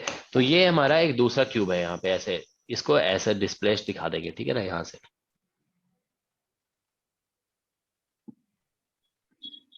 A√3/4 डिस्टेंस पे, ठीक है। तो ये ऐसा यहाँ से देखो एग्जैक्टली हम इतना थोड़ा A√3/4 डिस्टेंस से डिस्प्लेस दिखा देंगे, ठीक है ना। A√3/4 कितना निकलेगा, लगभग 1.732 होता है ना, 0.4। हाँ डायगोनल के पैरेलल ही डिस्प्लेस करना है, ठीक है ना। तो ये बॉडी डायगोनल के पैरेलल ये वाला कॉर्नर पे फोकस करो तो समझ में आ जाएगा ये कॉर्नर, ठीक है ना। तो ये ऐसा है, ठीक है। तो एक मिनट देखो ये, एक मिनट इसको अभी देखो क्लियर हो जाएगा, ठीक है। इसका कलर अलग कर देते हैं, ठीक है ना। ये मान लो येलो कलर से कर दिया, ठीक है। यहाँ पे ऐसा है, तो ये बॉडी डायगोनल के अलॉन्ग डिस्प्लेस्ड है, ठीक है। तो ऐसा सिचुएशन है, ठीक है। तो इसमें जो है ना ये बॉडी, ये देखो ये कॉर्नर इधर जो है ना बॉडी डायगोनल के अलॉन्ग ऐसे डिस्प्लेस कर दिया गया ऐसे, ठीक है। तो ये या तो हमारा क्यूब सही नहीं बना हुआ होगा, ठीक है, इसलिए ऐसा लग रहा है देखने में। सर थोड़ा सा क्यूब को टिल्टेड करके फिट एक करेंगे। मिनट रुको, अभी देखो ये जो है ना क्यूब हमारा हो सकता है सही नहीं बना हो, सारे साइड्स जो है ना इक्वल नहीं हो इसमें, इसलिए थोड़ा ऐसा लग रहा है। ये जो है ना बॉडी डायगोनल के लॉन्ग ऐसे डिस्प्लेस कर रहे हैं, देखो नहीं बॉडी डायगोनल के लॉन्ग डिस्प्लेस करेंगे, अच्छा इस साइड के ऊपर तो नहीं जाएगा ना, ये साइड तो बॉडी डायगोनल के लॉन्ग नहीं है, हाँ ऐसे जाएगा, ठीक है ना। ये ऐसा ऐसा कुछ होगा, ठीक है ना। ये मतलब ऐसा कुछ यहाँ पे आएगा, ठीक है। हम थोड़ा साइड को असल कोइंसाइड कर दे रहे थे, ठीक है ना, ये ऐसा होगा, ठीक है। तो ये मान लो बॉडी डायगोनल के लॉन्ग ऐसे डिस्प्लेस हो गया, ठीक है ना। तो ये बेसिकली ऐसा है, ठीक है ना। तो यहाँ पे हर कॉर्नर पे इस तरह से मान लो यहाँ पे ऐसे व्हाइट डॉट है, ठीक है ना, इस तरह से, ठीक है। और फिर यहाँ पे हम लोग ये हर कॉर्नर पे यहाँ पे येलो डॉट है, ठीक है। तो और फेस पे भी होगा, फेस पे भी डॉट्स होंगे, ठीक है। तो यहाँ से जानते हो क्या है कि देखो अब हम लोग जैसे ये अच्छा ये आप लोग बोल रहे हो नियरेस्ट नेबर जानते हो, थोड़ा हमें लग रहा है इसमें कैलकुलेट करना थोड़ा मुश्किल होगा, लेकिन इसमें ध्यान रखो वो थोड़ा आपको एनालाइज करना पड़ेगा, ठीक है। इसमें जो नंबर ऑफ नियरेस्ट नेबर आता है ना, nearest neighbour that comes out to be 4 actually, ठीक है, ये इसका कोऑर्डिनेशन नंबर है, ये आप लोग थोड़ा सोच करके देख लोगे, ठीक है ना, इसमें पता नहीं चल रहा है थोड़ा, ठीक है, कोऑर्डिनेशन नंबर यही है इसका, that's what it comes out to be, ठीक है, वो आप कैलकुलेट करके देखना पड़ेगा, जानते हो कोऑर्डिनेट्स वगैरह देखना होगा, ठीक है। जैसे अगर हम देखें इसको, जानते हो मतलब बिना एनालाइज किए पता तो ऑब्वियसली नहीं चलेगा, ठीक है, ये दो तो नियरेस्ट नेबर है ही है, ठीक है। अब जैसे हम लोग यहाँ पे ये पॉइंट है, इसका फेस सेंटर है यहाँ पे, फिर इसका ये फेस सेंटर है। सर रेड वाला आइटम ही ना नियरेस्ट नेबर होगा, क्योंकि वो तो पूरा पूरा नियर है एटम का। एक मिनट रुको अभी, ठीक है, देखो जब इंफॉर्मेशन जब होता है ना तभी मतलब ये या तो एनालाइज करिए डिटेल में, या ऐसे डायरेक्ट डायरेक्ट नहीं बोला जाता है, ठीक है। तो देखो यहाँ पे जो है ना आप एनालाइज करके देख सकते हो, देखो जैसे हम कोऑर्डिनेट्स लिखेंगे ना, देखो जैसे अगर हम यहाँ पे कोऑर्डिनेट्स 2-3 आइटम का लिखे, तो जैसे देखो इसका कोऑर्डिनेट आप हम बता देते हैं कैसे एनालाइज कर सकते हो आप, देखो जैसे ये एक कॉर्नर को 0-0 लिख दो, ठीक है, तो मतलब हम कोऑर्डिनेट्स लिखेंगे ना तो ऐसे बनेंगे, एक कॉर्नर के आइटम का कोऑर्डिनेट 0-0 होगा, फिर जैसे ये था हमारा, देखिए फेस सेंटर पे, तो फेस सेंटर पे ये जो यहाँ से नियरेस्ट नेबर पहले एफसीसी में ये बनता है ना, तो इसका कोऑर्डिनेट हमारा बन रहा था, देखो जैसे मान लो यहाँ पे एक बन जा रहा था a/2, इसके पहले इसके नियरेस्ट नेबर हम देखो लिखते हैं, इसके नियरेस्ट नेबर, तो ये a/2 और 0 था xy प्लेन पे, ठीक है ना, और फिर ये वाला yz प्लेन पे इसका जो नियरेस्ट नेबर था ना वो था हमारा 0 और a/2 और a/2 yz प्लेन पे ये था, ठीक है ना, और ठीक है ना, तो ये इसके फेस से क्लोज हो गया, और एक इधर था नियरेस्ट नेबर, ठीक है ना, तो इसके इधर एक नियरेस्ट नेबर जो था वो बेसिकली हमारा ये XZ प्लेन हो जाएगा, ठीक है, तो ये था हमारा x में a/2 हो गया, और y 0 और ये a/2 ये था हमारा, तो ये सभी हमारे नियरेस्ट नेबर्स थे, मतलब इस कॉर्नर वाले एटम के रिस्पेक्ट में अगर देखें तो these are the nearest neighbour, okay. और एक और होगा, ठीक है ना, मतलब अभी मतलब चलो हम ऐसे सिर्फ शो कर रहे हैं कि ये हमारे नियरेस्ट नेबर है, और फिर मतलब ऐसे तो 12 है ना, इसके नियरेस्ट नेबर कितने हैं, 12 थे, there are 12 nearest neighbour, okay. तो हम लोग जो है ना बेसिकली अब हम एक बीच में रेड आइटम इंट्रोड्यूस कर दिए, ठीक है ना, मतलब एक जो डायमंड क्यूबिक में वो डायगोनल के लॉन्ग डिस्प्लेस्ड है a/√3, तो उसका कोऑर्डिनेट निकालोगे ना तो उसका कोऑर्डिनेट इतना निकलेगा आपका, देखो a√3/4, क्योंकि डायगोनल के लॉन्ग डिस्प्लेस्ड है ना, तो जो हम न्यू बेसिस इंट्रोड्यूस कर रहे हैं ना उसका कोऑर्डिनेट ऐसे निकलेगा, a√3/4 डिस्प्लेस्ड है ना ये, और i cap j cap k cap के लॉन्ग डिस्प्लेस्ड है, ठीक है ना, तो बेसिकली ये इतना आ जाएगा, ठीक है, it will be a/4 a/4 a/4, ठीक है ना, ये इतना होगा, इसका कोऑर्डिनेट होगा a/4 और a/4, ठीक है ना। तो देखिए एक बेसिस अगर आप यहाँ पे लेते हो ना तो एक आपको यहाँ पे लेना पड़ेगा, ठीक है ना, दिस इज वेयर, तो ये जैसे हम बोल रहे हैं ना कि अब एक एक बेसिस में 2-2 एटम है, तो एक 0-0 पे लेंगे, तो एक आपको यहाँ पे लेना पड़ेगा, इन दोनों के बीच में देखो जो 2 टिक किए हुए है ना, इन दोनों के बीच में आप डिस्टेंस देखिए कितना हो रहा है, what is distance between this two, डिस्टेंस फॉर्मूला जानते हो, राइट, कोऑर्डिनेट का डिफरेंस ले लोगे कितना डिस्टेंस आ रहा है, √3a/4। हाँ √3a/4 आ रहा है ना, तो इसका मतलब अगर आप एक बेसिस एटम लेते हो 0-0-0 पे, तो दूसरा बेसिस एटम कहाँ पे लेना पड़ेगा, a/4 तो हाँ, तो इसलिए ध्यान रखोगे, देखो लिख दे रहे इन डायमंड, ठीक है, डायमंड, ठीक है, इन डायमंड स्ट्रक्चर, ठीक है, 2 atoms of a basis, ठीक है, basis are at, तो 2 atoms of a basis are at basically 0-0-0 पे अगर एक लेते हैं, एंड a/4 और a/4, ठीक है ना, इन दोनों पॉइंट्स पे है, इज दैट ओके, तो 2 एटम ये दोनों पॉइंट पे है, ठीक है ना। तो अब आप देखिए यहाँ पे इनके बीच में डिस्टेंस, ठीक है, इनके बीच में डिस्टेंस जो निकल गया यहाँ से यहाँ तक, ये a√3/4 निकल जाएगा, ये डिस्टेंस फॉर्मूले से हम लोग निकाल लेंगे, ठीक है ना, जो कोऑर्डिनेट डिफरेंस लेकर स्क्वायर कर देते हैं, ठीक है। अब आप देखिए कि इस पॉइंट का ये जो पॉइंट है ना, इसका ये सारे जो इसके नियरेस्ट नेबर थे ना उनसे किसी से डिस्टेंस निकाल के देखिए, जैसे मान लो हम इसका और इसका डिस्टेंस निकालते हैं, इन दोनों का कितना निकलेगा, what is distance between this and this, अब देखो हम इसको और इसको टिक कर रहे हैं, ऐसे देखिए, तो इसका डिस्टेंस निकालोगे ना, a/2 में से a/4 को माइनस करोगे, कितना आएगा? -7 हाँ, जो भी है, तो मतलब डिस्टेंस कितना निकला इन दोनों के बीच में? What is the distance? a√3/4 निकल रहा है। इसके बीच में कितना डिस्टेंस निकल रहा है इन दोनों के बीच में?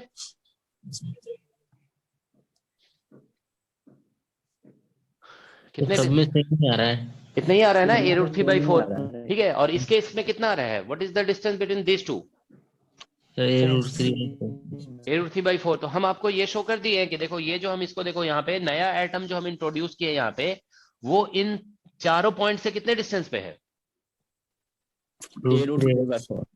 a√3/4 से है, ठीक है ना। तो आप कितने, तो इसके नियरेस्ट नेबर, ये सभी इक्वली डिस्टेंस पे है ना, ये सभी पॉइंट्स, तो ये सभी Yes, इसके sir. नियरेस्ट नेबर हुए कि नहीं हुए? यस सर, हो गए। Yes, हो गए ना, ठीक है। तो अभी किसी ने बोला था ना कि एक ही नियरेस्ट नेबर होगा।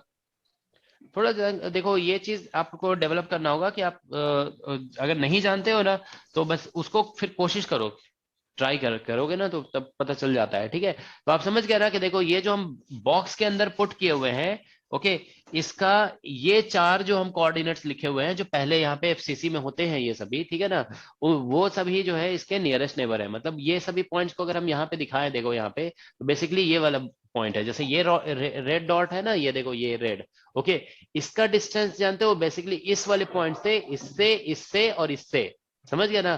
तो ये जो 3 पॉइंट देखो, अभी हम बेसिकली टिक करके दिखा दे रहे हैं। देखो, ये जो रेड है, ठीक है ना, इस रेड का इससे डिस्टेंस, इससे डिस्टेंस, इससे डिस्टेंस और इससे डिस्टेंस, ये जो 4 पॉइंट हम टिक किए ना, इन सभी से इस रेड का डिस्टेंस इक्वल है। लेकिन आप बताइए, इस फिगर से पता चल रहा है क्या ऐसा कुछ? नो सर, थोड़ा सा फिगर से ऐसा कुछ भी नहीं पता चल रहा है, ठीक है ना। तो इस फिगर से बिल्कुल भी नहीं होगा, ठीक है। आपको यहाँ पे कैलकुलेशन करके देखना पड़ेगा, ठीक है ना। तो ये कैलकुलेशन से पता चल रहा है, आप समझ रहे हो। डिस्टेंस फॉर्मूला सभी को आता है ना। डिस्टेंस फॉर्मूला में क्या करते हैं कि हम लोग बस कोऑर्डिनेट का डिफरेंस लेते हैं, जैसे इन दोनों का डिफरेंस लोगे कोऑर्डिनेट का, और फिर डिफरेंस का स्क्वायर करके स्क्वायर रूट ले लेते हैं, ऐसे लिखते हैं ना। देखो, एक्स जैसे x2 माइनस x1 का whole square plus y2 minus y1 का होल स्क्वायर और प्लस z2 माइनस z1 का होल स्क्वायर, ठीक है ना। ये डिस्टेंस फॉर्मूला होता है। तो उस डिस्टेंस फॉर्मूले से हमें पता चल रहा है कि इस पॉइंट का कोऑर्डिनेट डिस्टेंस इन चारों पॉइंट से इक्वल है, तो मतलब इसके नियरेस्ट नेबर ये चारों पॉइंट हो गए, ठीक है। और ये जो हम नया एटम जो बोल रहे हैं ना कि डायमंड में ऐसा होता है, वही है बेसिकली। तो आपको समझ में आ गया ना कि इन डायमंड नियरेस्ट नेबर जो होते हैं दैट इज 4, यानी इसका कोऑर्डिनेशन नंबर 4 होता है, इसका एटॉमिक पैकिंग फ्रैक्शन 0.34 होता है, ठीक है ना। तो ये सभी चीज आप लोग याद रखोगे, एग्जाम में ये सभी आ सकता है। डायमंड इंपॉर्टेंट है, ठीक है ना, क्योंकि डायमंड की अंडरस्टैंडिंग जानते हो स्टूडेंट्स को कम रहती है, ठीक है। थोड़ा सा ज्योमेट्री कॉम्प्लिकेटेड है ना। और इसको दो तरीके से डिफाइन किया जा सकता है कि इसका ब्रेवे लैटिस एफसीसी है और एक बेसिस में 2 एटम है, ये बोला जा सकता है, ठीक है। या फिर 2 एफसीसी बोल सकते हो, एक दूसरे के रिस्पेक्ट में डिस्प्लेस्ड है। So this is how diamond is actually defined, okay, ठीक है। तो ये डायमंड का डिस्कशन हो गया। दिस इज इंपॉर्टेंट, देखो हम मार्क कर दे रहे हैं, ठीक है ना। ये इंपॉर्टेंट है, इसमें बहुत कुछ पूछा जा सकता है। नियरेस्ट नेबर डिस्टेंस पूछा जा सकता है, तो नियरेस्ट नेबर डिस्टेंस ये है, ठीक है ना। Number of atoms per unit cell पूछा जा सकता है, तो number of atoms per unit cell जो है यहाँ पे बेसिकली ये कितना निकल रहा है, number of atoms per unit cell 8 निकला था, है ना, हम लोग यहाँ पे अभी कैलकुलेट किए थे, ठीक है ना, 8, ठीक है। So this is important actually, ठीक है, ये इंपॉर्टेंट है। तो चलो, डायमंड स्ट्रक्चर हम लोगों ने डिस्कस कर लिया। अब एक और स्ट्रक्चर हम लोग डिस्कस करने जा रहे हैं, that is called sodium chloride structure. Sir हाँ सर, टाइम भी हो गया है सर। टाइम हो गया। Yes sir, yes sir, class start है सर कॉलेज। चलो ठीक है, तो अब नेक्स्ट क्लास में और डिस्कस करेंगे, ठीक है। तो देखो, अभी हम लोग 3D पे फोकस किए हुए हैं, थोड़ा सर। नेक्स्ट क्लास में जो है ना 2D के बारे में भी डिस्कस करेंगे, ठीक है। हाँ बताइए सर, ये 2 एफसीसी स्ट्रक्चर है डायमंड का, ये एक्सपेरिमेंटली वेरीफाइड है ना? देखो, अच्छा। एक्सपेरिमेंटली वेरीफाइड क्या होता है, एक्सपेरिमेंट से रिजल्ट मिला और उसको हम इस तरह से इंटरप्रीट कर रहे हैं। हम बताए ना, इसका 2 डेफिनेशन आप दे सकते हो। आप डायमंड के बारे में 2 चीजें आप बोल सकते हो। It consist of 2 FCC structure which are displaced with respect to each other along the body diagonal by 4 distance, ये बोल सकते हो। या फिर आप बोल सकते हो कि in other words it has FCC structure, मतलब its Bravais lattice is FCC having 2 atoms in one basis, एक बेसिस में 2 एटम है, आप ऐसे भी बोल सकते हो। तो अब ये आपको अपना इंटरप्रिटेशन है कि आप कैसे यूज कर रहे हो इसे, ठीक है ना। ठीक है, तो ये बेसिक चीजें हो गई डायमंड स्ट्रक्चर से रिलेटेड। हाँ बताइए क्या बोल रहे हैं आप। Sir okay sir. हाँ बोलो। ये जो डायमंड है वो लूजली बाउंड है और इसका एपीएफ भी काफी कम है, तो ये इतना स्ट्रांग क्यों होता है डायमंड? उसका स्ट्रेंथ से इसका रिलेशन नहीं है, समझ गया ना। ये जो पैकिंग फ्रैक्शन हम लोग पढ़ रहे हैं ना, उसका स्ट्रेंथ से रिलेशन मतलब है रिलेशन, लेकिन आप ये ध्यान रखेंगे कि क्या बोलते हैं, ये मतलब नहीं होता है कि बहुत ज्यादा क्लोजली पैक्ड होगा तभी स्ट्रेंथ ज्यादा होगा, ठीक है ना। इनफैक्ट जानते हो जो लूजली पैक्ड होते हैं ना वही ज्यादा उसी का मतलब स्ट्रेंथ ज्यादा होता है, ठीक है। लूजली पैक्ड स्ट्रक्चर का स्ट्रेंथ ज्यादा होता है एक्चुअल में, ठीक है। जैसे आप देखेंगे एफसीसी स्ट्रक्चर जो है ना, एफसीसी स्ट्रक्चर जैसे आप देखिए सोडियम का होता है, तो सोडियम का क्रिस्टल आप जैसे मान लो नमक अपने घर में लाते हो क्रिस्टल फॉर्म में, तो क्या वो ब्रेक नहीं होता है? Yes sir. हो जाता है। तो मतलब तो वो जानते हो, देखो बेसिकली क्या है कि इसका इससे कोई रिलेशन नहीं है इसमें, जानते हो मतलब बाद में ये क्या बोलते हैं बॉन्डिंग इन सॉलिड्स पढ़ोगे ना, तो इसमें पता चलेगा कोवैलेंट बॉन्ड बहुत स्ट्रांग फॉर्म होता है क्या बोलते हैं डायमंड में, ठीक है। तो कोवैलेंट बॉन्ड फॉर्मेशन जो है ना बेसिकली रिस्पॉन्सिबल है इसका क्या बोलते हैं स्ट्रेंथ के लिए, ठीक है। अदर मटेरियल में जानते हो कोवैलेंट बॉन्ड इतना स्ट्रांगली फॉर्म नहीं होता है, ठीक है। तो जैसे आप बॉन्ड स्ट्रेंथ के बारे में जब पढ़ेंगे ना तो आपको पता चलेगा कोवैलेंट बॉन्ड ही सबसे स्ट्रॉन्गेस्ट बॉन्ड होता है, ठीक है। तो इस यस सर। तो इसीलिए इसका सर स्ट्रेंथ अभी ज्यादा होता 8:38 हुआ है तो क्लास का टाइम कम है। है। आज का क्लास कितने बजे तक लिखा हुआ था उसमें? 8:45। 8:70 तक था सर। सर चालू के साथ सही हुआ है। चलो ये इसको थोड़ा बता देते हैं सोडियम क्लोराइड स्ट्रक्चर, ठीक है ना। तो देखो यहाँ पे सोडियम क्लोराइड स्ट्रक्चर में भी ऐसे ही बोल सकते हो कि इट्स ब्रेवे लैटिस, ठीक है। इसका जो ब्रेवे लैटिस है इज एफसीसी, ठीक है, कंसिस्टिंग ऑफ, ठीक है इसका, ठीक है। और इसमें ये कह सकते हो ईच बेसिस, ठीक है, each basis consists of. Sir बहुत स्टूडेंट लीव भी कर गए। बहुत स्टूडेंट लीव कर गए? यस सर, कॉलेज की स्टार्ट हो गई सर।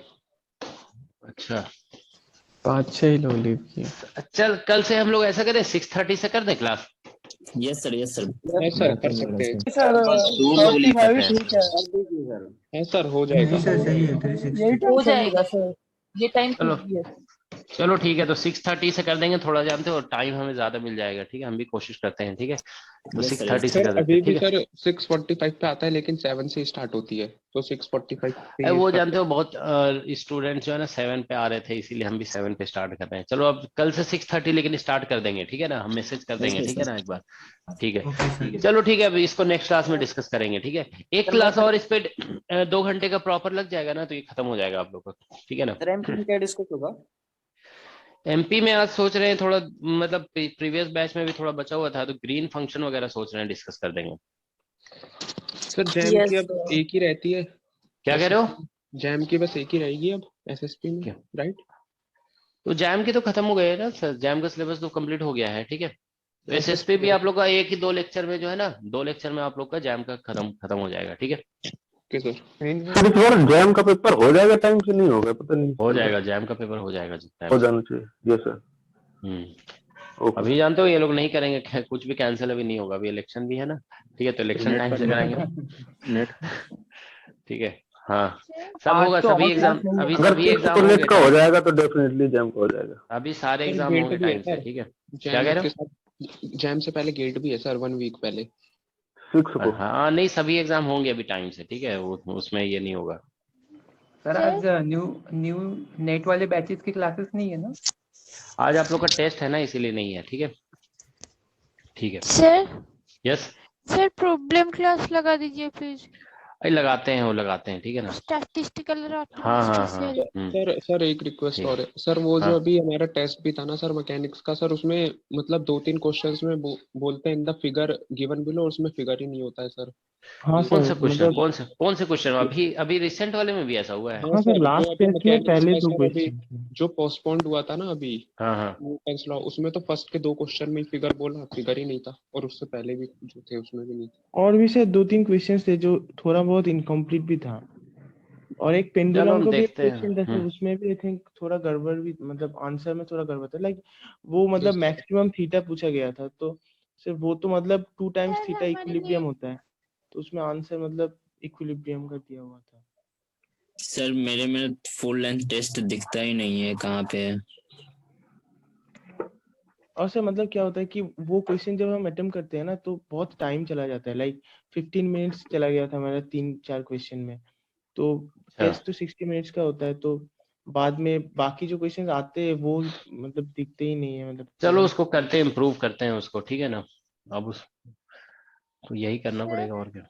हाँ बताइए। सर प्लीज नेट के लिए टेस्ट लगा हाँ कीजिए। हाँ टेस्ट तो आप लोग का बहुत सारा अपलोडेड है ना, उसमें फुल लेंथ टेस्ट मतलब, और ये क्या बोलते हैं यूनिट टेस्ट, सब कुछ तो अपलोडेड है आप लोग का। ये जैसे आप रिवाइज कर रहे, मान लो आपने क्वांटम रिवाइज किया तो उसके आपके 2-3 टेस्ट अपलोडेड है उसमें, देखिए।